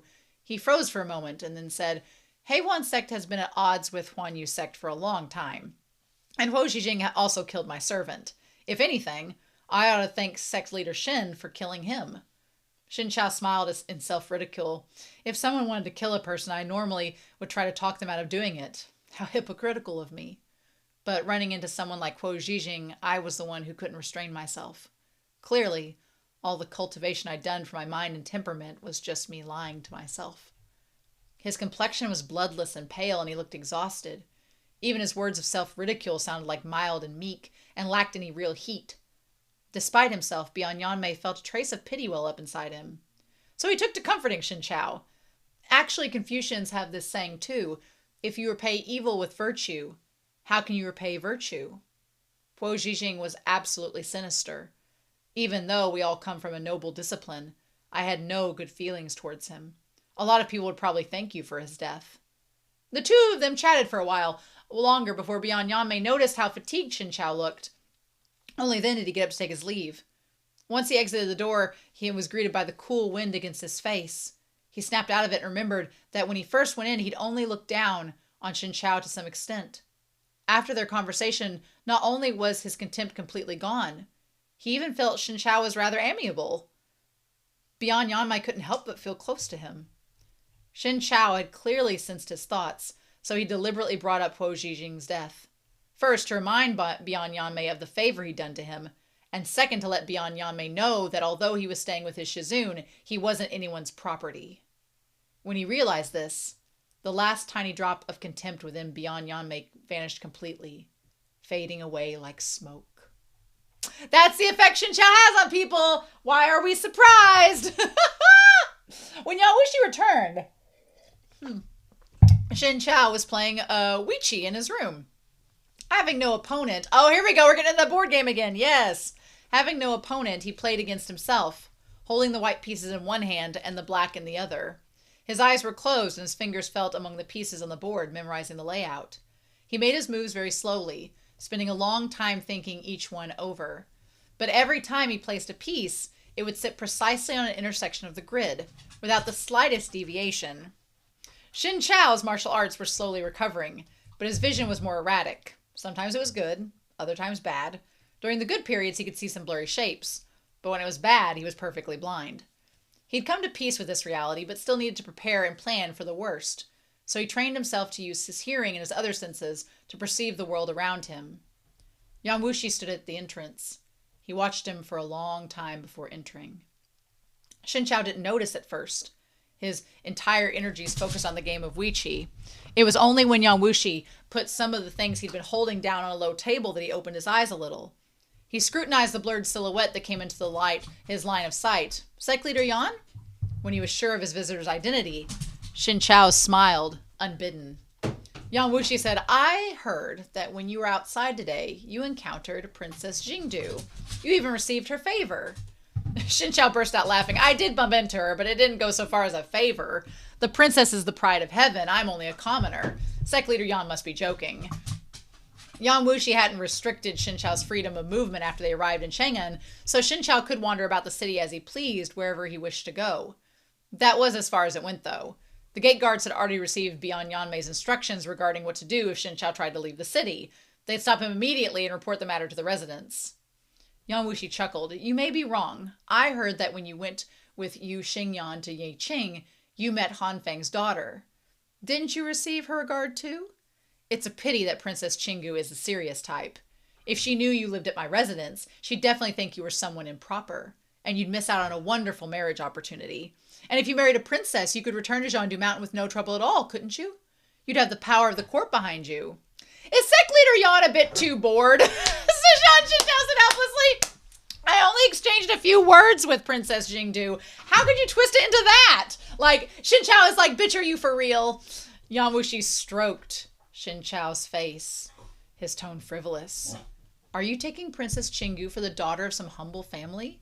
Do you think she'd just chat up with anyone? You may have lost your martial arts and your status, but you still have your face. Your face alone is enough to attract many admirers. Was Mutipu not one? I think the next time you go out, you should take a lesson from those noble ladies and wear a veil. That way you won't run into all those romantic troubles. Otherwise, if word gets out and people say that my kept man is flirting about town, how could I bear the embarrassment?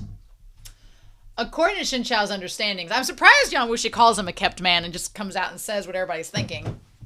According to Shen Qiao's understanding of Wushi, this sort of enthusiastic teasing meant one of two things. Either his mood was fantastic, or his mood was terrible. He just didn't know which one today.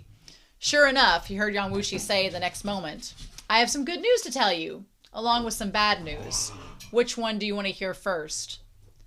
Is it good news for me, asked Shen Qiao, or good news for Sec Leader Yan? Of course it's for you, said Wushi. How can you make such a malicious assumption about me? I'm heartbroken. As he spoke, he pressed in closer, his voice dropping low and tinged with a hint of flirtatiousness. No matter how many times this exact situation played out these days, Shen Qiao could never get used to it. He angled his head slightly away to avoid the warm breath that wafted onto his face. He might have been able to turn his head away, but his ear was still vulnerable. The shell and lobe of his ear flushed with a soft layer of pink like a scarlet mark on white jade. Anyone would long to touch it. And Wushi did exactly that. Shen Qiao had nowhere to hide. He had to raise his hand to block him. With one sitting on the other and the other leaning over, the two of them exchanged dozens of moves in an instant. Unsurprisingly, This ended up with Shen Qiao being pulled into Yang Wushi's arms. Yang Wushi clicked his tongue. You're too skinny. Holding you doesn't feel good at all. He released Shen Qiao and shoved him away. Shen Qiao didn't bother with a response. Though your hands feel quite nice, Yang Wushi added. Shen Qiao's fingers were long and slender. Because of his illness, they'd become pale and cold and felt quite nice to the touch. Yang Wushi played with Shen Qiao's hands the way he played with a piece of white jade, and in doing so he thawed the chill from it, enclosing it in warmth. This was more like handling a piece of warm jade. Yang Wushi always did as he pleased, and never considered anyone else's feelings. He only cared how it made him feel. Whether Shen Qiao enjoyed it didn't matter. In fact, if Shen Qiao didn't enjoy it, Yang Wushi would find it quite amusing. Then he'd probably take it even further. Sure enough, he looked up to see Shen Qiao's expression and laughed. Ah, Qiao, are you upset again? I was even going to give you news about Zhandu Mountain. Don't you want to know what it is? While Yang Wushi's guard was down, Shen Qiao took the chance to snatch his fingers away, and then smoothly pulled his hand back and tucked it into his sleeve, refusing to show another inch of it. Yang Wushi looked at his sleeve a little sadly before saying, It's unfortunate that you left Zhandu Mountain straight away instead of staying to check out the Jade Terrace discussion. I heard that Li Qingyu, the disciple of Chengyang's monastery's Yi Pichen, came down the mountain for the first time and immediately defeated that monk Zhu Ting's disciple Lian Sheng. He defeated He Xiyang from Li Chuan's academy as well, and he won against two of Zhandu Mountain's elders. In the end, your Yu Shidi was forced to join the fray. He bested Li Qingyu, but only by half a move. The name Li Qingyu of Qingchang's Mountain's Chungchang Monastery, oh my gosh, shocked the entire audience that day. He shook the world itself. Shen Qiao's face showed surprise at this news. Li Qingyu, I've heard that he's Yi Pichen's beloved final disciple, but he's rarely made an appearance in public. That's right, said Yang Wushi. And Zhandu Mountain's Jade Terrace discussion was the first battle to propel him to fame. Lian Sheng and He Xiyang were both Zhongyu experts of the younger generation. They weren't comparable to the world's top 10, but not many people in the rest of the Zhongyu could match them. Li Qingyu did lose to Yui in the end, but given Yui's status and seniority, it was an honor, not a disgrace, to lose by half a move. One had to take into consideration that Yui was Qi Fengge's disciple, and Qi Fengge had been the top martial artist in the world.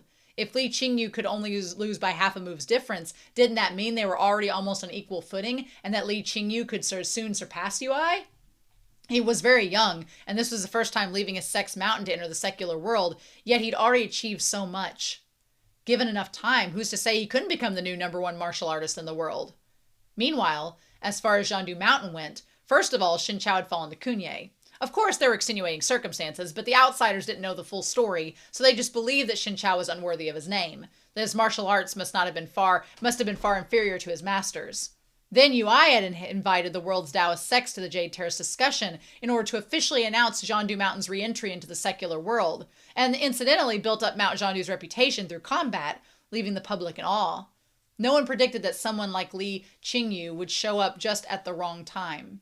Not only did the Jade Terrace discussions not rekindle the public's awe for Zhandu Mountain, it established a reputation for Li Qingyu instead. Poor Yui!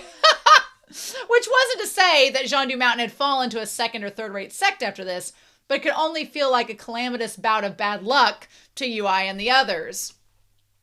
When the outsiders mentioned Zhandu Mountain now, it would inevitably be with a bit more delicacy, and a bit less reverence. After all, there was only one Qi Fengge. Zhandu Mountain could not return to its former magnificence without him. No wonder he'd sealed off the mountain and made his exit from the secular world. He must have known long ago that the next generation of disciples would be disappointing, so he'd been forced to make this unwise decision. That was what everyone would think. Shen Qiao was keen and perceptive. Yang Wushi had barely said anything, but he'd already guessed much of what was going on between the lines. Chapter 30, Attending the Banquet. This is a long set of chapters, y'all. Shen Qiao said, I heard a while ago that Yi Pichen accepted a disciple in his late years, a gifted genius with incredible foundations, who had already read and memorized every book in Chengyang Monastery at 15 years old. But back then, Yi Pichen didn't show him to the public and commanded him to travel to the western region's Kunlun Mountains alone. In hindsight, Yi Pichen was indeed prescient. He took 10 years to sharpen one sword. Its radiance was bound to be unparalleled the moment it was unsheathed. You've always loved being the good guy, Yan Wushi said curiously. But after this, Zhandu Mountain's title as #1 Taoist sect might have to change hands. Your Shidi suffered a huge loss and your sect was humiliated, but instead of being upset or heartbroken over it, you're heaping praise on Li Qingyu? Ui is conceited and too extreme, said Shen Qiao. He needed to learn a lesson. It's good for him. Oh my God! How can anything remain #1 forever? Life has its ups and downs, and sects are no exception. Yan Wushi laughed, truly a positive thinker. Didn't sect leader Yan say there was good news and bad news? What was the good news? I just told you the good news, said Yan Wushi. Li Qingge stole the limelight from Zhandu Mountain, and that Yushidi of yours was humiliated. Isn't that good news for you? Shen Qiao felt like he was nearing the end of his rope. Then the bad news. The bad news is the thing you were worried about finally happened. Ui might truly be in bed with the Gok Turks. Shen Qiao frowned. How so? Yan Wushi deliberately paused for a good while until Shen Qiao couldn't help but lean forward, revealing an eager expression. Only then did Yan Wushi reply slowly. Right after the Jade Terrace discussion, an envoy from Ishbara Kagan ascended Zhandu Mountain and asked him to send a preacher to the Eastern Gok Turk Kaghanate. Shen Qiao's brow wrinkled further. You know who Ishbara Kagan is? Shen Qiao nodded. He hadn't been wasting all of his free time. Besides comprehending the Zhuyang strategy, he'd been keeping an eye on major world events. The Gok Turk Kaghanate held great power in those days, so much that even northern Qi and Zhou had to feign politeness and deference when dealing with them. But the Gok Turks' political and social system differed greatly from the Han one. Although Tasper Kagan was the Kaghanate's supreme ruler, he'd also appointed his nephew and younger brother to supervise the Eastern and Western Kaghanate, respectively. And this Ishbara Kagan of the East was precisely Tasper Kagan's nephew, also known as Shitu. Rumors said that he was a man of lofty ambitions, no less than his uncle Tasper Kagan, and that he was destined for greatness. Zhandu Mountain was thousands of kilometers away from the Kaghanate, and they hadn't been involved in secular affairs for years. The fact that they'd established a connection with the Gok Turks so soon after their return inevitably drew much speculation. Shen Qiao immediately thought of Ui plotting with Kunye to throw him off the cliff. But how would a close relationship with the Gok Turks benefit Zhandu Mountain? Shen Qiao said, this is like asking a tiger for its skin. Yan Wushi chuckled, not necessarily. The Gok Turks are so powerful, anyone who doesn't want a war is forced to make concessions to them. Didn't the Emperor of Zhou marry a Gok Turk empress after all? Shen Qiao shook his head. The Lord of Zhou sees power back from Yu and Hu, and he's reigned for many years since then. He must have seen all kinds of difficult situations. I heard that he intentionally distanced himself from Lady Ashina to avoid being controlled by the Gok Turks, so he's clearly a wise man. Ui is clever, but Zhandu Mountain was secluded for too long. And he's overconfident if he thinks he can work with the Gok Turks. I fear he'll suffer greatly for it in the end. Yan Wushi picked up the invitation he'd laid down on the table just before and shoved it into Shen Qiao's hands. As far as Mount Zhandu is concerned, you're just an outcast disciple now. Why waste your energy on them? Here's an invitation to a birthday party. I don't have time to go, but I'm sure you'll be interested. As the candlelight was dim, Shen Qiao didn't open his eyes to examine it and instead skimmed his hand over the invitation for some time. His fingers were slender and smooth. Using only the faintly raised ink marks on the surface, he read the words Sui. He tilted his head dubious. I don't know this person. Sui is also known as Sun Wui, said Yan Wushi. He's the Duke of Meiyang County and is married to Yu and Hu's daughter. That should have put him in hot water politically, but he's a talented man.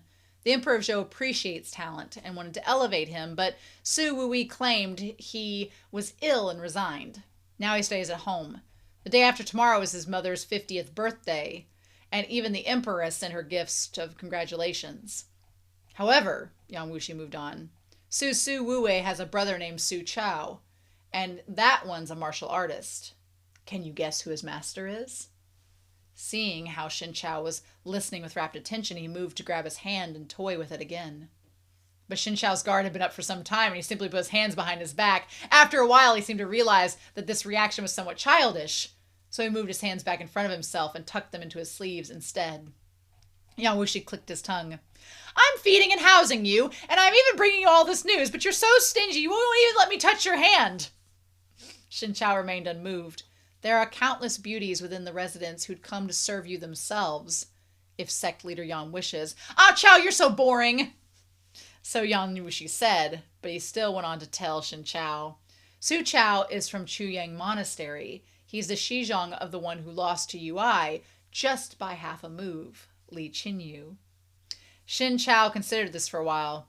Li Qingyu is well known, and I've heard about him before, but I don't think I've heard much about this Su Chao. He comes from an aristocratic family, said Yang Wushi, and above him is Su Wei, who acts like both a father and a brother to him. It makes sense that his exploits are not as high profile as Li Qingyu's. However, since they are martial siblings, the day after tomorrow is Su Wei and Su Chao's mother's birthday party. Li Qingyu he might very well be in attendance. Don't you want to meet this rising star who single-handedly took on Jiandu Mountain and nearly defeated your Shidi? Shen Chao brushed his fingers over the words of the invitation and nodded slightly.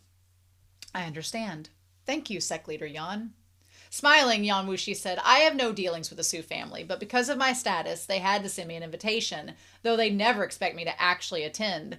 If you go with my invitation, bring a congratulatory gift on my behalf. That should be sufficient courtesy. It was rather strange that someone like him would care about courtesy, but Shen Chao didn't think too much about it. All right. Here we go. Su Wei came from the Su family in the capital, a great and famous clan. His father, Su Cho, had been an important official in Western Wei, and his wife, Lady Yuan, was the daughter of Yuan Hu. Which is to say, Lady Yuan was the niece of the current Emperor Zhou. Although he'd killed Yuan Hu, he allowed his family to live. He even took good care of his niece. It was typical in these times for most notable families to marry into the royal family, inextricably linking them together. The Su family was no exception. It was the Su matriarch's birthday, and the guests streamed in endlessly for the celebration. Their gates were flooded with horses and carriages, causing a traffic jam. The Su family was forced specifically to assign someone to stand by the gates and direct traffic as to not hold up passerbys. Shen Chao too had arrived by carriage. Su Wei, who was still receiving guests inside, became alarmed as soon as the junior preceptor's carriage arrived.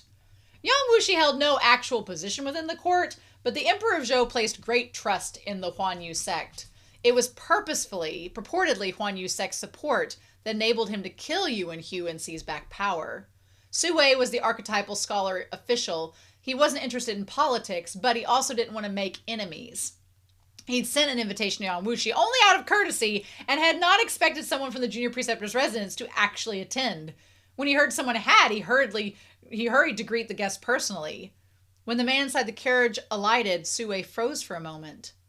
Regardless of how little contact he'd had with Yang Wushi, he could still tell the man before him was definitely not Yang Wushi. May I ask if your distinguished self is... This one is Shen Chao. Sect leader Yan, summoned by His Majesty, cannot make it tonight, so this Shen came on his behalf to offer congratulations. He asked for Duke Su's forgiveness. His explanation, taken together with how he'd arrived in the junior preceptor's carriage, put Su Wei at ease. The host smiled. Oh, I see. Please come inside, Zhang Sheng. Though he'd welcomed the man inside, he was still a bit puzzled. Yang Wushi was from the Jianghu. This Su Wei knew, and he'd also heard from his brother, Su Cho, that Huan Yu sect considered by many to be a demonic sect. But the man in front of him looked like neither a martial artist nor a court official. He looked ill, but his poise was remarkable, almost otherworldly. Could he be a scholar friend of Yang Wushi? They said they were scholar friends. He wasn't the only one puzzled. Many guests had seen the host personally go out and greet and welcome in a blind man, and they were curious too. Yang Wushi's name carried a thunderous impact within northern Zhou, but few people actually had met him in person. Many people, seeing Shen Chao follow Su Wei inside, assumed that he was the leader of the Huan Yu sect. But then they saw how famously reserved Princess Qingdu walking up to greet him, and they became even more curious. Because of Su Cho, the guests weren't all ministers from powerful families. They were also martial artists from the Jianghu. Chongying Monastery's leader Yi Pichen hadn't come himself, but he'd sent his disciple Li Qingyu.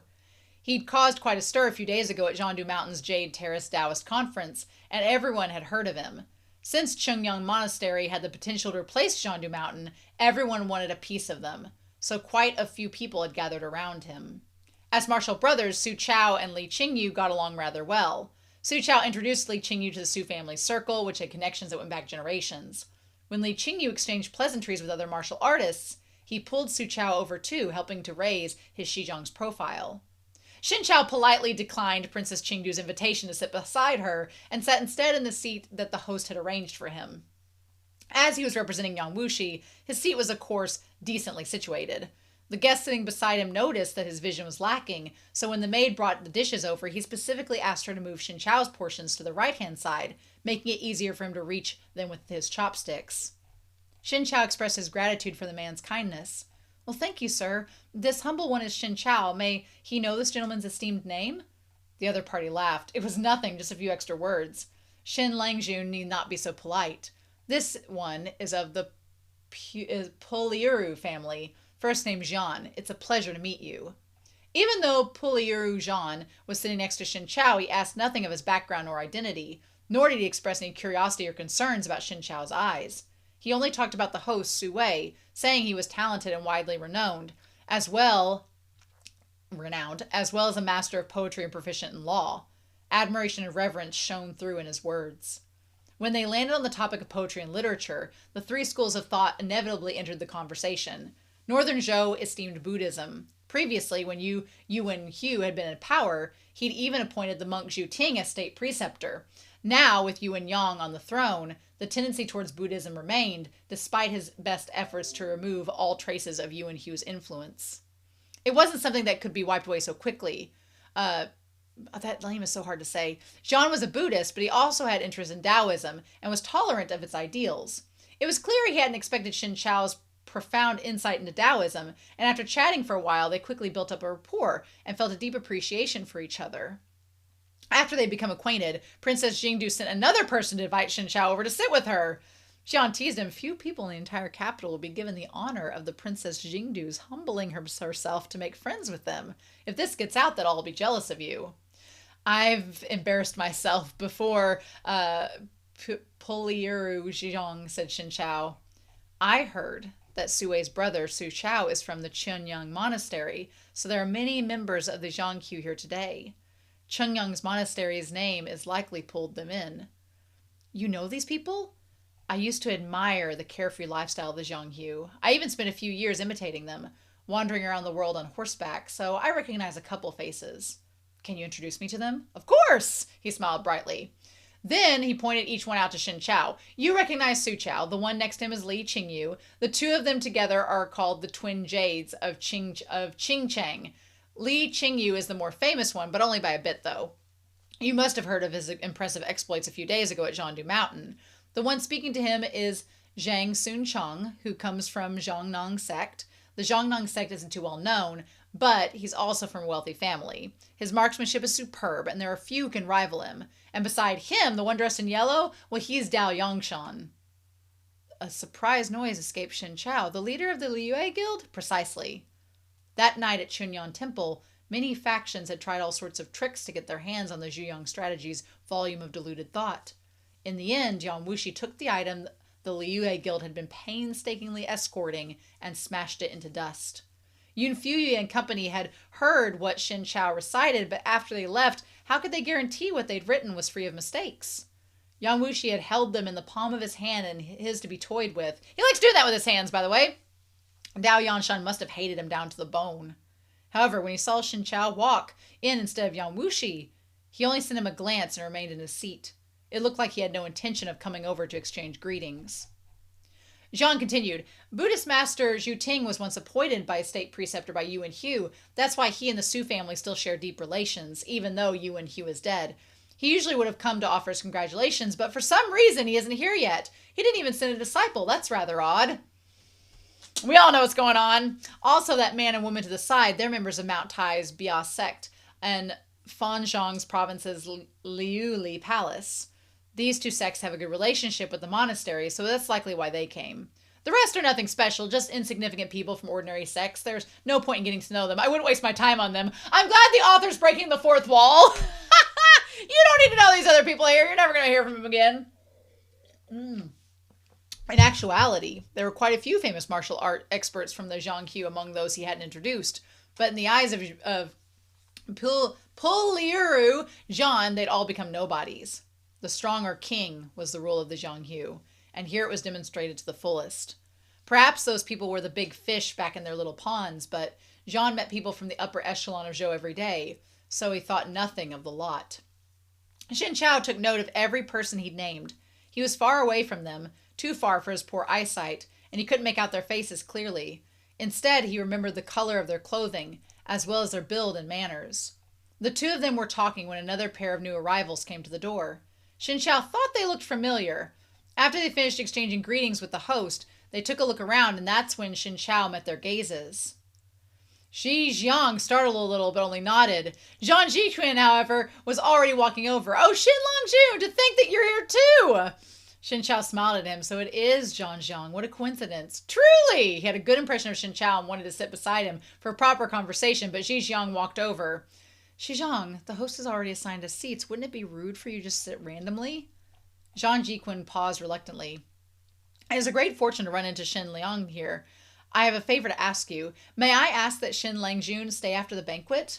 Oh yeah, he's going to tell him about the painting. Shen Qiao had nothing in the slightest to do with Lin Shan Academy, but Zhang Jiquan didn't know who he actually was. They'd only met by chance. Shen Qiao couldn't really think of anything this man might ask of him, but he nodded anyway. All right. Once the Ji-Zhan duo had left, Zhan said, Ling Chuan Academy dominates southern Qin. They're self-important and arrogant. You can always tell just by looking at Ji Jiang. Zhou wants to ally with Qin to invade Qi now. So Ji Jiang's company must have come along with the envoy from Qin. But they hold no sway here in Chang'an, so you don't need to show them that much courtesy. Shen Qiao smiled. Ji Jiang is a bit prideful, but Zhang Jiquan is much easier to get along with. The day they dueled, Ji Jiang had taken care to keep the circle of battle as small as possible, so as not to drag in the innocent people in the streets. It was evident that, although he was arrogant, there was no malice in his heart. With this in mind, Shen Qiao did not mind his arrogance all that much. While they'd been speaking, the birthday banquet had already begun. God, this is a long chapter set. Man, my voice. Yeah. At this point, most of the guests had arrived, and the hall thronged with people, all of exalted status. From the royal family and renowned aristocrats to the various sects of the Zhangqiu, it was truly a rare gathering, and it was only possible because the two brothers had led completely different lives. During this era, the culture was quite open. Everyone had their own dinner table, and men and women were allowed to stay in the same room, with only a small screen placed in the middle as a symbolic separation. The woman's side was being entertained by Su Wei's wife. Su Wei's mother, Madame Qin, sat above them in the hostess's seat. Below her and to either side were two brothers, Su Wei and Su Qiao. Serving girls streamed in carrying fine wines and exquisite delicacies, and in the space of a moment, light-hearted chatter picked up and drifted everywhere, the guests and hosts both full of good cheer. Musicians sat in the hall with drums and flutes, while dancer girls in splendid dresses flowed through graceful steps. Shen Qiao couldn't see the dancers clearly, but he could make out their lithe, fluid figures, their robes fluttering as they glided like immortals alighting on earth, with flowers guiding their paths. This kind of dance, holy and pure but with a hint of guileless sensuality, was distinct from the styles that were in fashion in the West. It was also different from the dances of southern Qin, where the dancers' heads turned low beneath wide sleeves, jade hairpins adrift in the autumn breeze. Entertained by the refreshing novelty, the guests all cheered and applauded. After a few more rounds of wine, some of the crowd, those with a fondness for dances, began enthusiastically clapping to the beat. When Xian saw that Shen Qiao was quite entertained by the dancing, he took the chance to explain. This dance music is called Little Heaven, and it comes from Kucha. The Kucha people were devout Buddhists. Once they were gone, their music spread to the Central Plains, so the song has a Buddhist style to it. Enlightened by this insight, Shen Qiao laughed. Well, no wonder their shoulders and midriffs are bare, and they wear so much jewelry. It's the Kucha style. He smiled back precisely. Just as everyone was relishing in the entertainment, a hurried servant hurried into the room. He jogged to Su Wei and whispered something into his ear. Su Wei's expression went flat, and he made a gesture. With a long, drawn-out note, the dance suddenly stopped and the music faded. The guests felt they had been pulled back to their senses out of a boundless paradise. They all stared at the hosts in confusion. Sue stood and cupped his hands. The Empress heard that it was my mother's birthday and sent someone over especially with congratulatory gifts. I ask everyone to wait for a moment. After I receive the emissary, I will return to entertain you. The Empress of Zhou had the last name Ashina. She was a Gokturk, and the Emperor had taken her as his wife in order to befriend the Gokturks. Ordinarily, she and the Su family had no dealings with each other, and as the Emperor had already sent over gifts for the Su matriarch's birthday, this event should have nothing to do with the Empress, yet she'd made a point to send someone there with a gift. This development left everyone bewildered. They turned to look at each other at a loss. But the emissary was from the Empress, so the host had to go welcome them. The music stopped and everyone sat straight backed in their seats, all looking towards the door. Sue straightened his hem, ready to head to the door, when beyond it came a bright laugh. "No need to trouble the Duke of Meiyang County. I'll bring myself in." Most people in the hall didn't recognize this unfamiliar voice. They thought the speaker rather rude. Only Shen furrowed his brows, and an unease was growing inside of him. In strolled a young man, strong and tall with a thick beard. Though he wore the dress of the Central Plains, there was a quick, fierce air about him. His eyes were sharp and spirited, his gaze forceful and aggressive. He didn't look at Sue after he entered, but rather swept his gaze around the hall. Other than the martial artists, everyone he looked at felt the need to avert their eyes. They didn't say so, but each one of them felt somewhat discomfited. Jian made a sound of surprise and whispered, "That man has so much vigor and spirit, he must be a Zhantian expert, but how come I've never seen him in the Chang'an before?" The entire Su family is deeply grateful for Her Majesty's favor. "May I ask for your name?" Sue said to the newcomer. The man smiled. "This one is Duan Weiyang." "Okay, Duan, now we're getting you in here. There's no need to be so courteous, Duke of Meiyang County. Your mother's compassion is well known. The Empress has heard about it for years. It's just unfortunate that they haven't had the chance to meet, so when she heard that it was your mother's birthday, she ordered this one to come with a humble gift and express her goodwill." Sue cupped his hands. "We are deeply grateful for the Empress's consideration. I hereby pay my respects. As a visitor, you are our guest. If Emissary Duan has some time to spare, why not take a seat?" Since the man was representing Empress Ashina, Madame Chen and Su Qiao also bowed towards Duan Wenyang from where they sat behind Sue. But Duan Wenyang laughed abruptly. "I'm not in any hurry to sit down. I have another reason for my visit today. I wish to consult Madame Chen." Sue's mother was born to a prestigious family and had never been to the Gokturk Khaganate. Duan Wenyang was a Gokturk, so they obviously had nothing to do with each other. What could he consult her about? Sue was a bit confused. "Please speak, Emissary Duan." "Madame Chen," said Duan Wenyang, "someone has asked me to send greetings on his behalf. He would like to know if your esteemed self still remembers the person who painstakingly waited for you in the Gokturk royal court 30 years ago." Sue and Su Qiao were shocked. They couldn't help but look to their mother. Madame Shen's expression remained unchanged. "Young man," she said kindly, "I'm afraid you've mistaken me for someone else." Duan Wenyang laughed brightly. "I just knew that Madame Chen wouldn't admit it so easily. Would you force me to tell the entire tale in front of everyone here?" "Oh, hi, Duan. Nice. He's not bald like he is in the show. Interesting. Okay. Look at them chesticles on side. It's about damn time we got some." "Okay. I kind of liked his donghua look, but I like this one as well. I'll take it. Shen Qiao was like, By this point, Sue had realized Duan Weiyang had come in bad faith.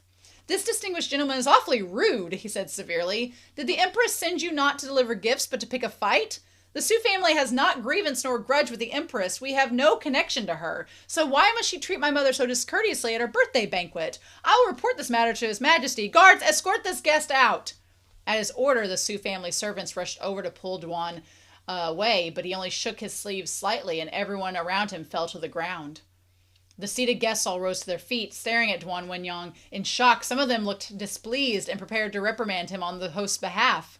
"How dare you make trouble here?" Su Qiao said angrily. "Do you take us for a family of pushovers?" As he spoke, he prepared to attack. But Duan Wenyang took a step back and spoke up loudly. "Wait, I have something to say. Once I finish, you can do as you wish. This matter is of extreme importance, and all of you here are honorable people of great virtue and prestige. I ask all of you esteemed guests to also make your own judgments. Decide whether I'm only raising ruckus for no reason, or if Madame Chen has a guilty conscience." Before anyone could make a move, he leapt to continue. I ask Madame Chen to please return my Shizune's keepsake. Su Qiao was furious. Gokturk bastard, making unfounded accusations. My mother comes from a prestigious family in Guangzhong. How could she possibly have any connection to you Gokturks? If you don't explain yourself clearly and restore my mother's reputation, you won't be able to leave even if you wanted to. He drew his sword. The blade's glare overflowed like water, killing intent lurking beneath its surface. Li Qingyu stepped out from the crowd. What you eat is your business, but what you say is ours. Ooh, his words slow and steady. Madame Chen is my Xizhong's mother, so I respect her as if she were my own. If you continue to maliciously slander her, Chungyang Mountain Monastery will see this matter through to the end. The implications within his words were clear. Even if Su Wei didn't make an official complaint and pursue the matter in court, Chungyang Monastery would still take it upon themselves to make enemies of Duan Wenyang and his master. It wasn't long ago that Li Qingyu had ascended Zhangdu Mountain on his own and defeated Lian Shang, He Xiong, and others before losing to Yui by half a move. Chungyang Monastery's prestige had silently overtaken Zhangdu Mountains after that. What was more, their leader Yi Pichen was among the top 10, so Li Qingyu's words carried a lot of weight. Duan Wenyang was unperturbed. He laughed just before and said, You can travel the entire land for a righteous cause. Without one, you cannot move a single step. I've heard that the Central Plains love their righteousness. That's why I came here to seek justice. But could it be that today you refuse to discriminate between green and red or black and white? That you mean to use your influence to intimidate people? Madame Chen denied it categorically, and you listened to her. Why not listen to what I have to say? Madame Chen's first name is Ning, and her courtesy name is Sheng Gong. And am I correct? The Su brothers were shaken, their hearts pounded at his words. Knowledge of a maiden name could be explained away, but their mother's courtesy name was known to very few, and certainly not to Empress Ashina. How did this random Gokturk come to know of it? Unflagging, Duan Wenyang began to explain. 30 years ago, Qin Shangyan traveled to the Gokturk Khaganate and became my master's disciple. One night, by taking advantage of his favor and trust, she stole away my master's keepsake and took it with her back to the Central Plains. Now my master has commanded me to find this person and ask for the keepsake back. I have searched long and hard ever since I arrived in the Central Plains. In an unexpected turn of events, I had the chance encounter with her in Chang'an. Only then did I realize that Qin Shanghan, who I couldn't find anywhere, was the Duke of Meiyang County's mother, Madame Chen. He paused to chuckle before going on. Madame Chen has hidden herself well all these years. Who would have suspected that this Madame Chen, who never leaves the house, used to be a renowned assault outside the Great Wall? That word. Utter nonsense, cried Su Cho. My mother has never been beyond the wall or to the Khaganate. If you're seeking martial siblings, look for them yourself. Why besmirch our family name? You think you can push us around so easily? Duan raised an eyebrow. Madame Chen, will you deny the things you've done? He asked loudly. If I remember correctly, the ring you wear on your right hand is a holy relic of my people. It's also the keepsake that represents the identity of my master. The ring has an engraving depicting the golden lotus specific to our people. Could this too be a coincidence? With this incriminating declaration, everyone fell into a confusion.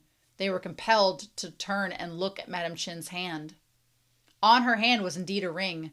Its surface was inlaid with crystals, and beneath them was a faint gold pattern. Light flowed over it in a spill of colors. It was a beautiful sight. Seeing that today's events would be near possible to resolve, Su Wei was silently flooded with regret. He wished he'd prevented Duan Wenyang from entering his house in the first place. No matter what you intend to do, today is Madame Chen's birthday, said Princess Qingdu severely. We all came here to sit down happily and celebrate, yet you've chosen to create a disturbance at this time specifically. You even said this was on the Empress's orders. If that's the case, then come to the palace with me. We can speak to the Empress directly. I am deeply interested in why she would send you to ruin someone else's birthday party. Duan Wengyu remained calm and unflustered. The Empress sent me to deliver a gift, and I have delivered it. So I've already fulfilled the Empress's orders. This current matter is my master's. His Majesty is wise and just. If his respected self were to learn of the ins and outs of this tale, I'm certain he wouldn't stop me from asking Madame Chen to return what is ours. He proudly continued, Furthermore, my master is world-renowned. He has no need to deliberately target Madame Chu. Well, who's your master? Said Li Qingyu. Duan Wenyang smiled faintly. Hugh Lugu of the Gokturks. The attendant crowd fell into an uproar. His words had stunned them beyond belief.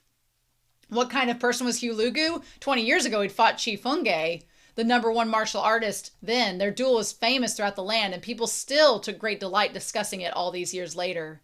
Hugh had lost and been forced to swear he would never enter the Central Plains for 20 years, and he'd kept his promise. For the next 20 years, he had never set foot in the Central Plains.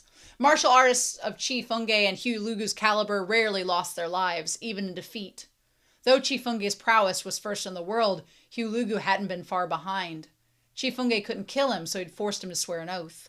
Given young Wushi's propensities, if he'd had the chance to make Hugh swear an oath, he might have simply told Hugh to kill himself. Then, they could have avoided all the future troubles by pulling up the grass by its roots. But that obviously wasn't Qi way of doing things. He'd noticed the Gokturks' ambitions and their designs on the Central Plains, but he also respected Hugh. They were both grandmasters of their generation, so he'd been unwilling to humiliate his opponent. And hence, he'd established the 20-year covenant. 20 years later, Qi had passed away, and Hugh never re-entered the Central Plains. Instead, 2 of his disciples arrived. One was Kunye, who'd defeated Qiao at Banbu Peak, and the other paid an abrupt visit to the Su residence to claim that Su Wei and Su Chao's mother was a Hugh disciple. The first matter was old news. After Qiao had fallen, Zhangdu Mountain changed masters. Gradually, people stopped paying attention to the previous leader's whereabouts, though some still inevitably sighed when the duel was mentioned, thinking that Qi had no one left to carry on his legacy. But this second matter was playing out right before their eyes and revealed an earth-shattering secret. No matter whether it was true or false, Madame Chen's reputation had already been damaged. Su Chao flew into a rage. Without another word, he grabbed his sword, intending to force Duan Wenyang to shut up. Right at that moment, Madame Chen spoke up from behind the sons who shielded her. If Hugh wants his keepsake, why not come get it himself? Why send you instead? A confession lay implied in her words that Duan had spoken the truth. Su Chao froze and looked back in disbelief. Mother, you... She shot him a look. You what? She asked calmly. Do you understand what this keepsake is for? The golden lotus is the symbol of the Gokturks, and it's the sacred emblem of Zoroastrianism. As long as he had this ring in hand, Hugh could call for all martial art experts in Persia, Tuyunhu, Khotan, and Tongut to gather in the Khaganate and support the Gokturk Khagan in invading the Central Plains. Back then, the Northern Zhou hadn't even been established, and the Eastern and Western Wei were embroiled in endless wars, weakening each other more and more. They couldn't withstand a large-scale invasion from the north. The Gokturks would ravage the Central Plains.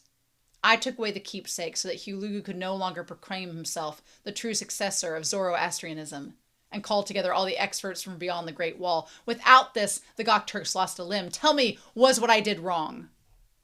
The 2 brothers, Su Wei and Su Chao, had never dreamed that their mother had such a past. Hearing about it now, they were utterly stupefied. Madame Chen turned back to Duan and said, The ring it did indeed belong to Hugh, and I was also the one who brought it back to the Central Plains.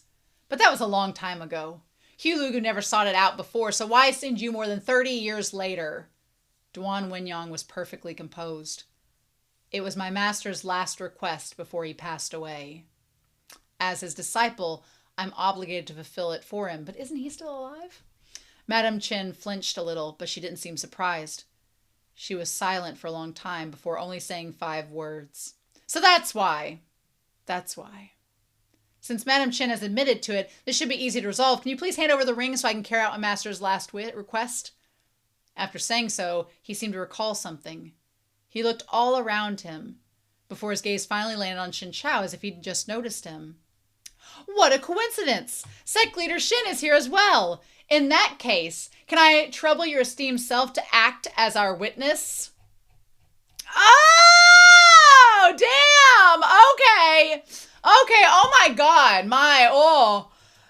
this series it's so good, but man, it's a lot. They cram so much into these audio drama episodes of 1,000 Autumns. Oh my gosh, I don't think I've read straight for 2 hours before. That That was a haul. I feel like it will be a lot easier for me and a lot more exciting when we get into the aspects that I have no clue about, like when we're in uncharted waters and nothing is related to the donghua. I will be honest with y'all. There were parts of this chapter set that I was like, okay, but what else? I want to get to the new stuff. And so when we were going over things I already knew, I was like, oh, okay, but some twists and turns and Yan Wushi flirting.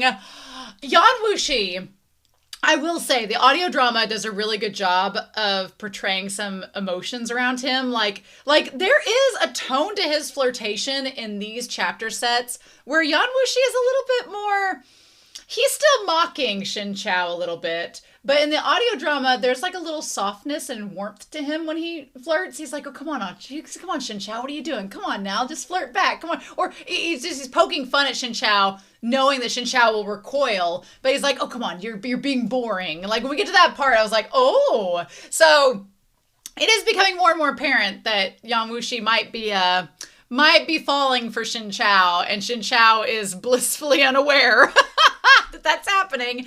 But Beyond Yanmei has noticed. He's like, okay, I see it. I see where this is going.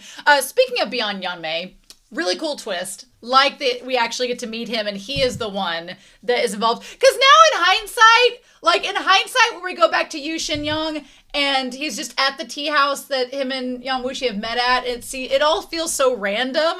But the donghua did not.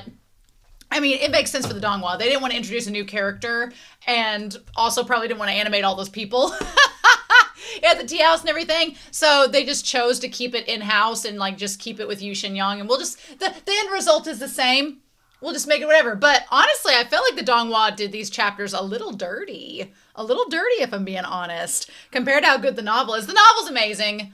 The descriptions, even the fight between Zhijiang and Shen Qiao, like the way they described Zhijiang's cultivation and his attacks, so beautiful descriptions. I thought they were fantastic, but this part here, despite the fantastic description and everything, it ends up about the same as it does in the donghua, so there's not much I wanted to talk about that.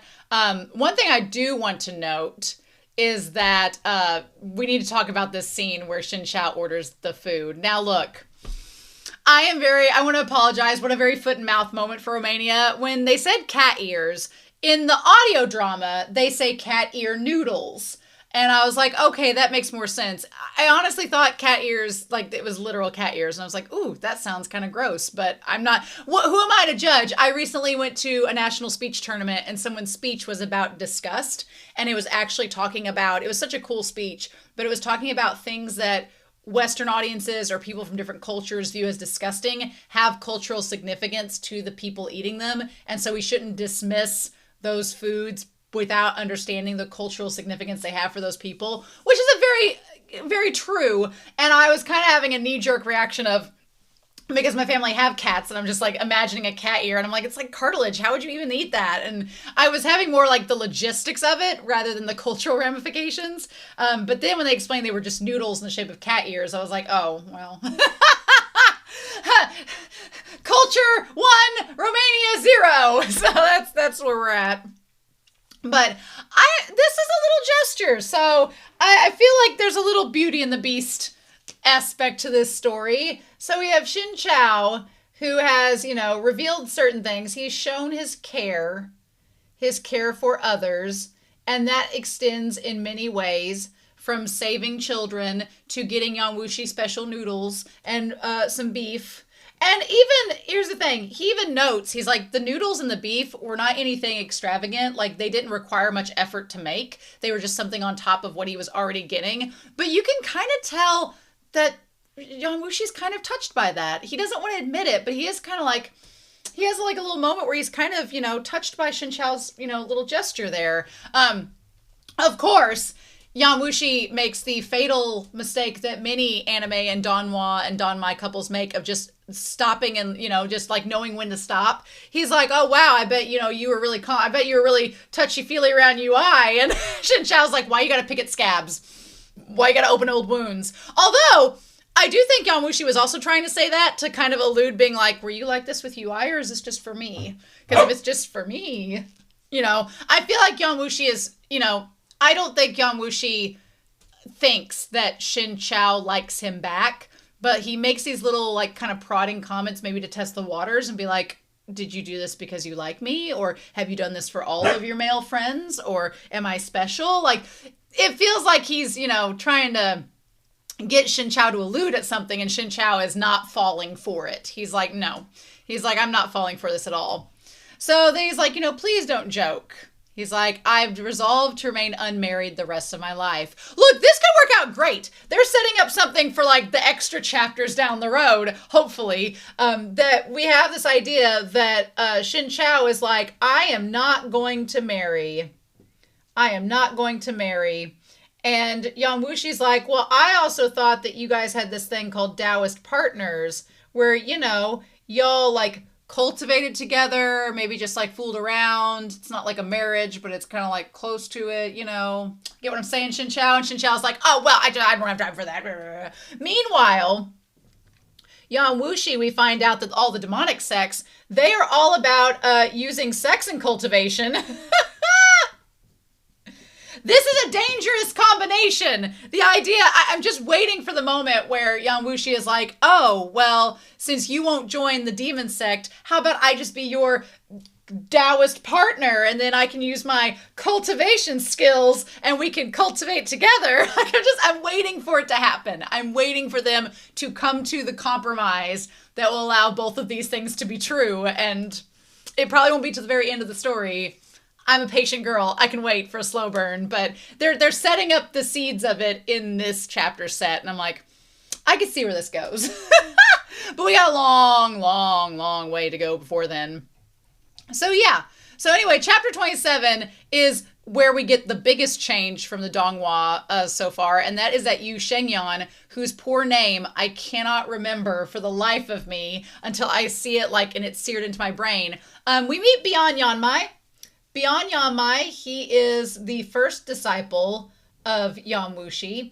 I will note, in the audio drama, he sounds a lot like Yang Wushi. He sounds, because Yu Xingyan has like a younger cadence to his voice. Beyond Yanmai sounds older. He sounds like his mid-20s to late 20s. He doesn't sound as old as Yang Wushi, but he has like a deeper voice. But he also, there's some like youth to it as well. His voice is kind of what I imagined it.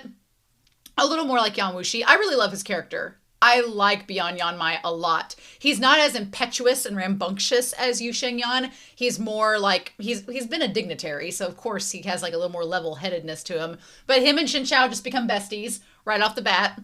And he's a nice little kind of observer of what's going on, and he's very even-tempered. So, but also he has some bite to him, so that's fun too. But yeah, he starts out battling because Yi Jing gets killed by Huo Zhijing. And then that's when Yang Wushi shows up. And honestly, at first, when Huo is not immediately killed by Shen Qiao, I was like, oh, interesting. But then I was like, well, how's he going to end up dying? Because that is a plot point with Song Zhijing that he's dead. And then he tried to escape, but at the very end of escaping, Shen Qiao caught up and killed him. And I really liked the monologue that Shen Qiao had about, like, I don't normally kill people. I usually give him another chance, but this guy was so evil that I just had to do something. And then Beyond Yanmai brings up, he's like, well, there's a Buddhist saying that's like, or a Confucian saying. He's like, there's a Confucian saying that some people are just too evil that you can't meet them with kindness. Or if you meet evil with virtue, what is that left for virtue? I'm like, that's a good point. I guess that's a way to look at it. But, I mean, Huo Zhijing was terrible. Like, a terrible person. And he was actively trying to kill Shen Qiao. So, I don't blame Shen Qiao for defending himself. And also taking it upon himself to make sure he doesn't harm anybody else as well.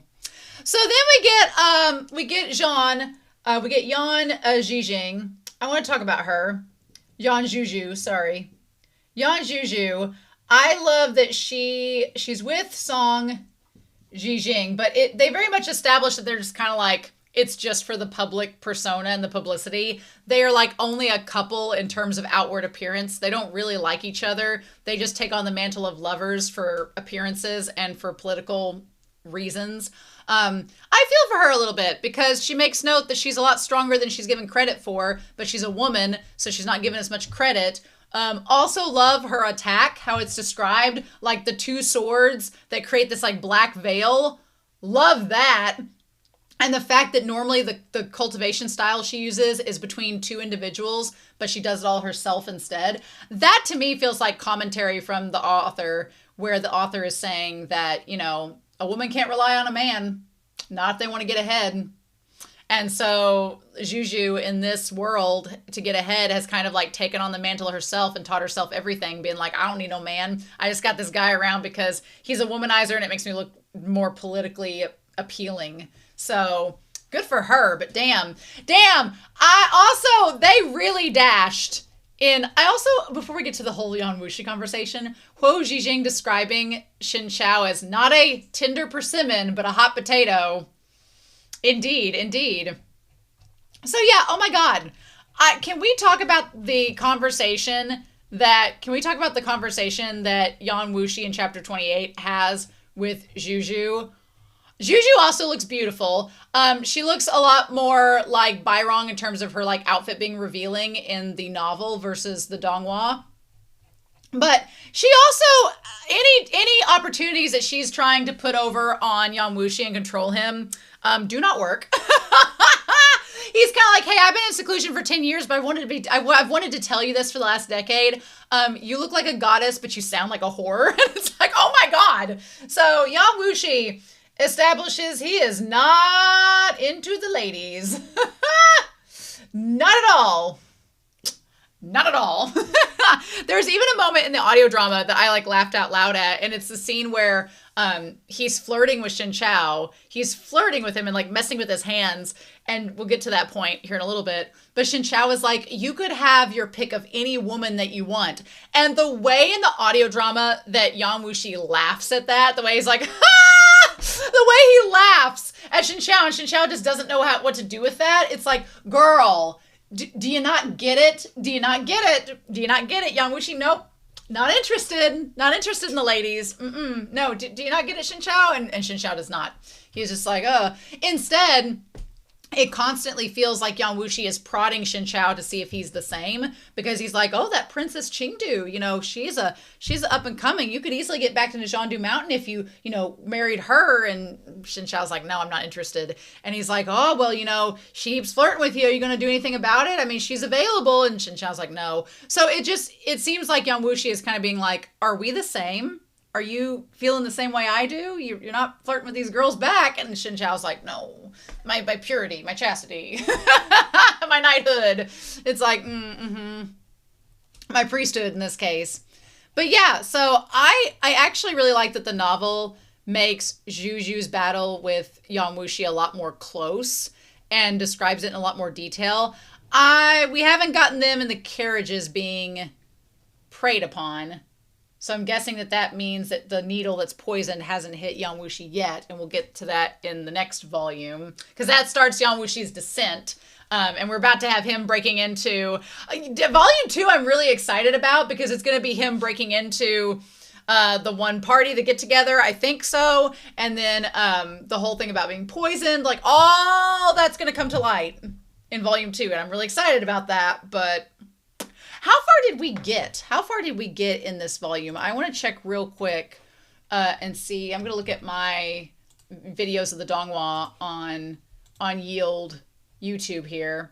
I'm going to go to 1,000 Autumns, and I want to... Give me just a second. I'm going to have to... Okay. In the playlist, we got to... Okay.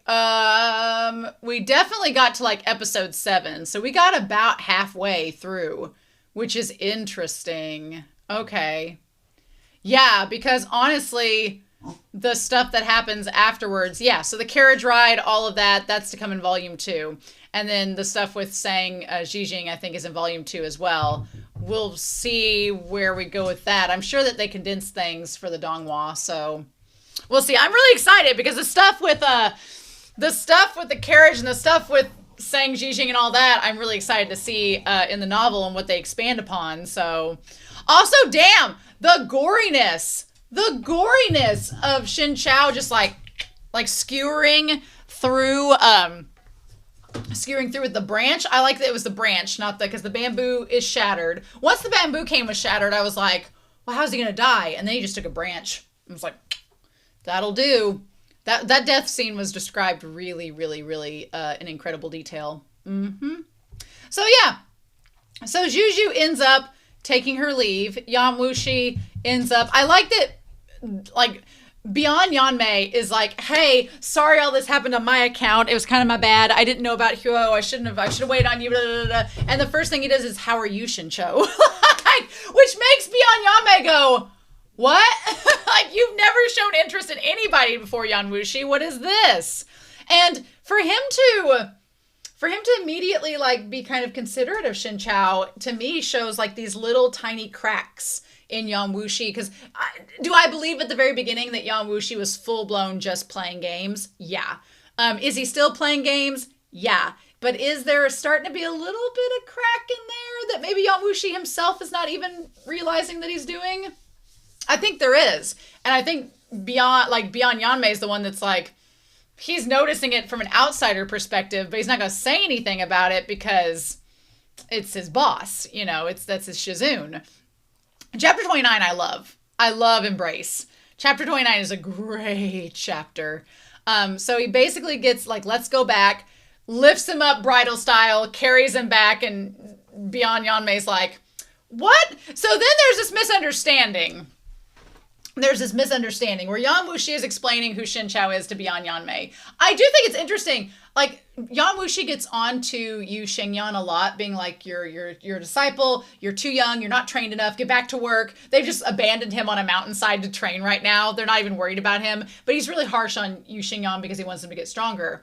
With, Beyond Yanmei, he's surprisingly pretty nice to him, all things considered. He's just like, explains who Shin Chao is, all of this. So he creates this misunderstanding. Now, do we really think it's a misunderstanding, or do we think Yan Wushi did this on purpose? He's kind of a troll. I wouldn't be surprised if he did this on purpose. But he's like, yeah, I've been keeping him up all night, so he explains why he's like this. Now, Beyond Yanmei immediately misunderstands everything going on. He's just like, what? He, like, immediately misunderstands. He doesn't get what he was throwing down. He thinks that they've been, like, doing business at night. And the reality is that they've been training.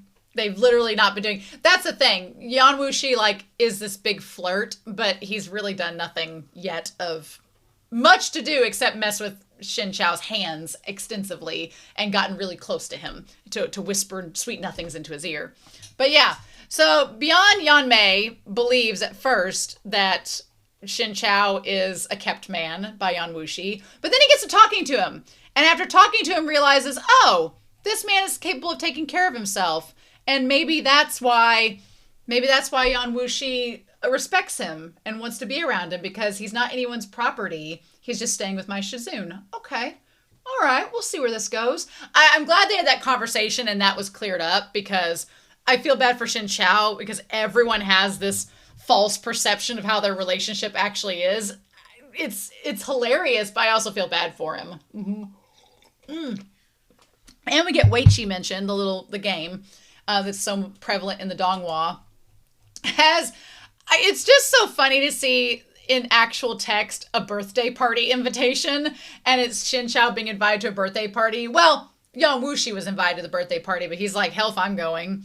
And then he's like, as he spoke, he's like, is this good news or bad news? He's like, well, of course it's good news for you. How can you make such malicious assumptions about me? I'm heartbroken. And I love that he tries to get close. And, he's trying to get close to see how far he can push Shin Chao. And Shin Chao's like, But when he turns his head, his ear is open.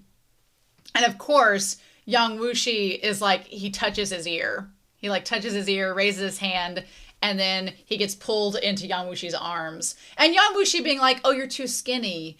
I feel like he's like, come on, you need to gain some more muscle. You need to eat again. You need to get healthy again. It's like his way of chiding Shin Chao and telling him he needs to get healthier. And he says, but your hands do feel quite nice. And damn, anime and donghua, Chinese and Japanese fiction alike, they find a way to sexualize hands. I feel like I'm reading a Victorian novel. I feel like it's the equivalent of a Victorian ankle. It's just like the way that hands are sexualized and the way that he like plays with his hand like it's a piece of jade. And I do think that it's important to note that as he's playing with Shen Qiao's hand, he's like enclosing it and warming it up. So there is something with like Shen Qiao's coolness and Yang Wushi trying to warm him, like with his gestures. Whereas when you actually talk to them, Yang Wushi is the one that comes across as cold and Shen Qiao comes across as being the warm individual. Yeah. He's like, are you upset again? Don't you know what this is? So he's like, it's unfortunate you left the mountain straight away. And he tells about the discussion and everything involving Li Qingyu. And of course, Shen Qiao is a sweetheart, so he's not, bothered by it. But yeah. He says, who wouldn't become the new martial art world? Who couldn't be? He basically says that Li Qingyu, he could surpass UI with enough time, and he could become one of the top martial artists, right?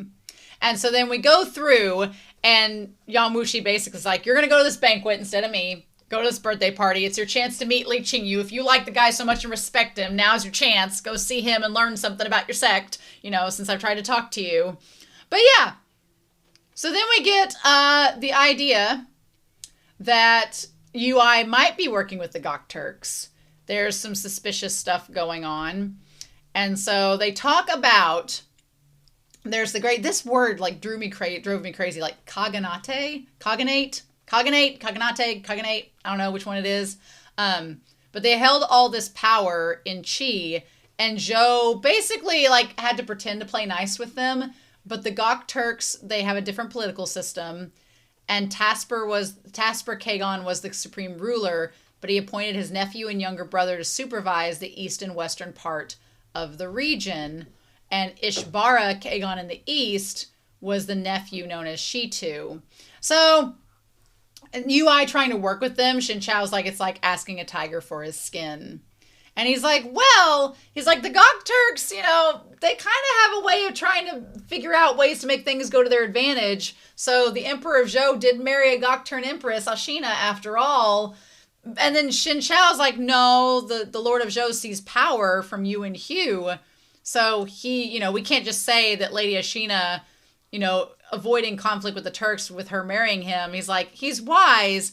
But he's like, I don't like it. Shen Qiao's like, something's going on behind the scenes and it's not going to end well for anybody. So he ends up going to the birthday party. He also ends up meeting the Su brothers, Su Wei and Su Shou. And so they are, their dad, Su Chou, was an important figure in Western Wei. And his wife, Lady Yuan, was the daughter of Yuan Hu. So, which is to say, Lady Yuan was a niece of the current emperor. And so then he married into this family, but the interesting thing is their mom, Lady Yuan, or is the mom Madam Qin is a different woman? Because I guess they can have multiple wives. They probably can have multiple wives, right? So yeah, I think that's the case, that they have multiple wives. And so this was a Su matriarch's birthday. Okay. We'll see how that goes. So Princess Qingdu is there. She's like, becoming Shen Qiao's beard, as it were. And she keeps wanting him to sit by him, but he won't do it. Instead, he meets Jian, whose Jian's name was really hard to pronounce. I'm just going to call him Jian right now because Puliuru Jian is there. But yeah. And so they talk about, so Jian is a Buddhist and Shen Qiao is a Taoist, and they don't really know what each other are, except Shen Qiao knows that he's a Buddhist. He learns it from his conversation. But they have a pretty good conversation. They seem to get along with each other pretty well. And Su Wei's brother, Su Qiao, is from the Chunyang Monastery, and so many people from the Xiongnu are here today. And so he starts pointing them all out, and the only one that stands out that Shen Qiao is kind of like raises an eyebrow to is Dao Yanshan, who's the leader of Liu Guild. And he's like, oh, we didn't part on good terms. Hope that doesn't come back to bite anybody. So yeah. And then it is made note that the abbot doesn't show up to this, which is considered to be rather odd for him to not show up. Just saying. So Indeed. Indeed. So yeah, he's like, the rest are nothing special, just insignificant people. Such a good fourth wall break. But yeah, so then Zhejiang and John Jiqian show up for a hot second to talk to him before Duan shows up. I'm like, man, Duan showing up is great. Love it. Duan in the book looks so much different than the donghua. Like, the visual of him with the hair and the beard, like, I'm used to him having, like, the goatee, but, like, being bald. Like, he just looks so different in either version. I'd gotten so used to the donghua version that I kind of feel partial to it, but I don't mind this version. I like that the two images we got in this chapter set are of Juju and Duan. So Duan looks very manly and burly, and Juju is, like, so effeminate and so feminine and beautiful. So it's a nice contrast. Nicely done. But yeah, him calling out Shen Qiao at the end of the chapter, he's like, what did I do? Why am I involved in this? But yeah, so then of course, Li Qingyu is involved with this family because they're all like sworn brothers and they feel like family and all of this. So Ning Shangan is Madam Chen's name. I wanted to look this up real quick. Okay. I was like trying not to find spoilers. I know Be Happy right now is like losing it. She's like, no, don't look for spoilers. Okay, I found something that does not tell anything about the book things. It's more about the donghua. It's donghua only. Although I'm just now realizing Su Wei is not in the donghua, is he? Because it's like Li Qingyu and Su Qiao are the ones in the donghua because there's two of them that are the Jades. And Su Wei is just one of the brothers, right? So he's not in the donghua, is he? I mean, comment down below if I'm wrong, but I don't think he is. But anyway, so Madame Su is, in fact, she is Qin. Her name is actually Qin Shangyan, and she is the one that was trying to be the disciple of Hugh Lugu, and she is Su Wei and Su Qiao's mom. So she came back and did that. Okay. Now, I don't think that she is the same. I think she's a different wife than what the other Su man had, because I thought he was married to like someone with the emperor.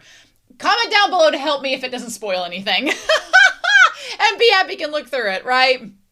But yeah, so interesting.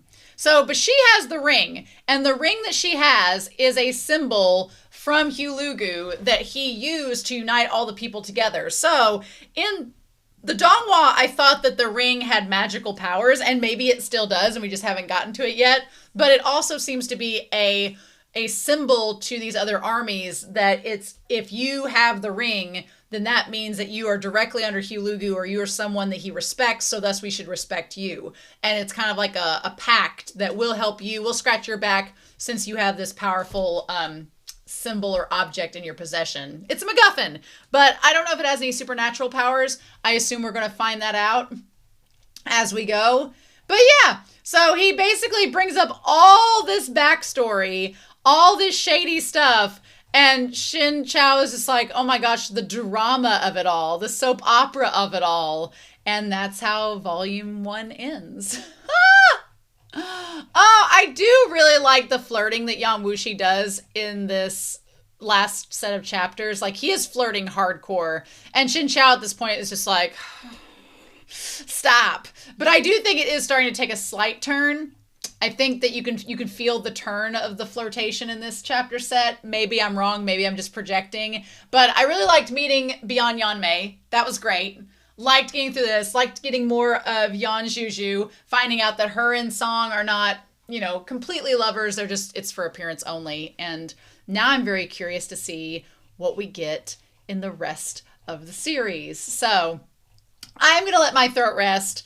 I am going to be so excited to get to volume 2, which will start next week. So I'm also excited to hear your comments down below. Please give a like to this video. Please subscribe if you want to read Thousand Autumns with me every Monday. But otherwise, I hope you all enjoyed this reaction and discussion of chapters 26 through 31. Oh my God, we got through a lot today. And I am excited to hear your thoughts as we finish volume 1 and as we get ready to start volume 2. So I hope you all have a wonderful week. Please stay safe, take care, and yeah, I'll be back very soon to start volume 2 of Thousand Autumns. And I'll see you then.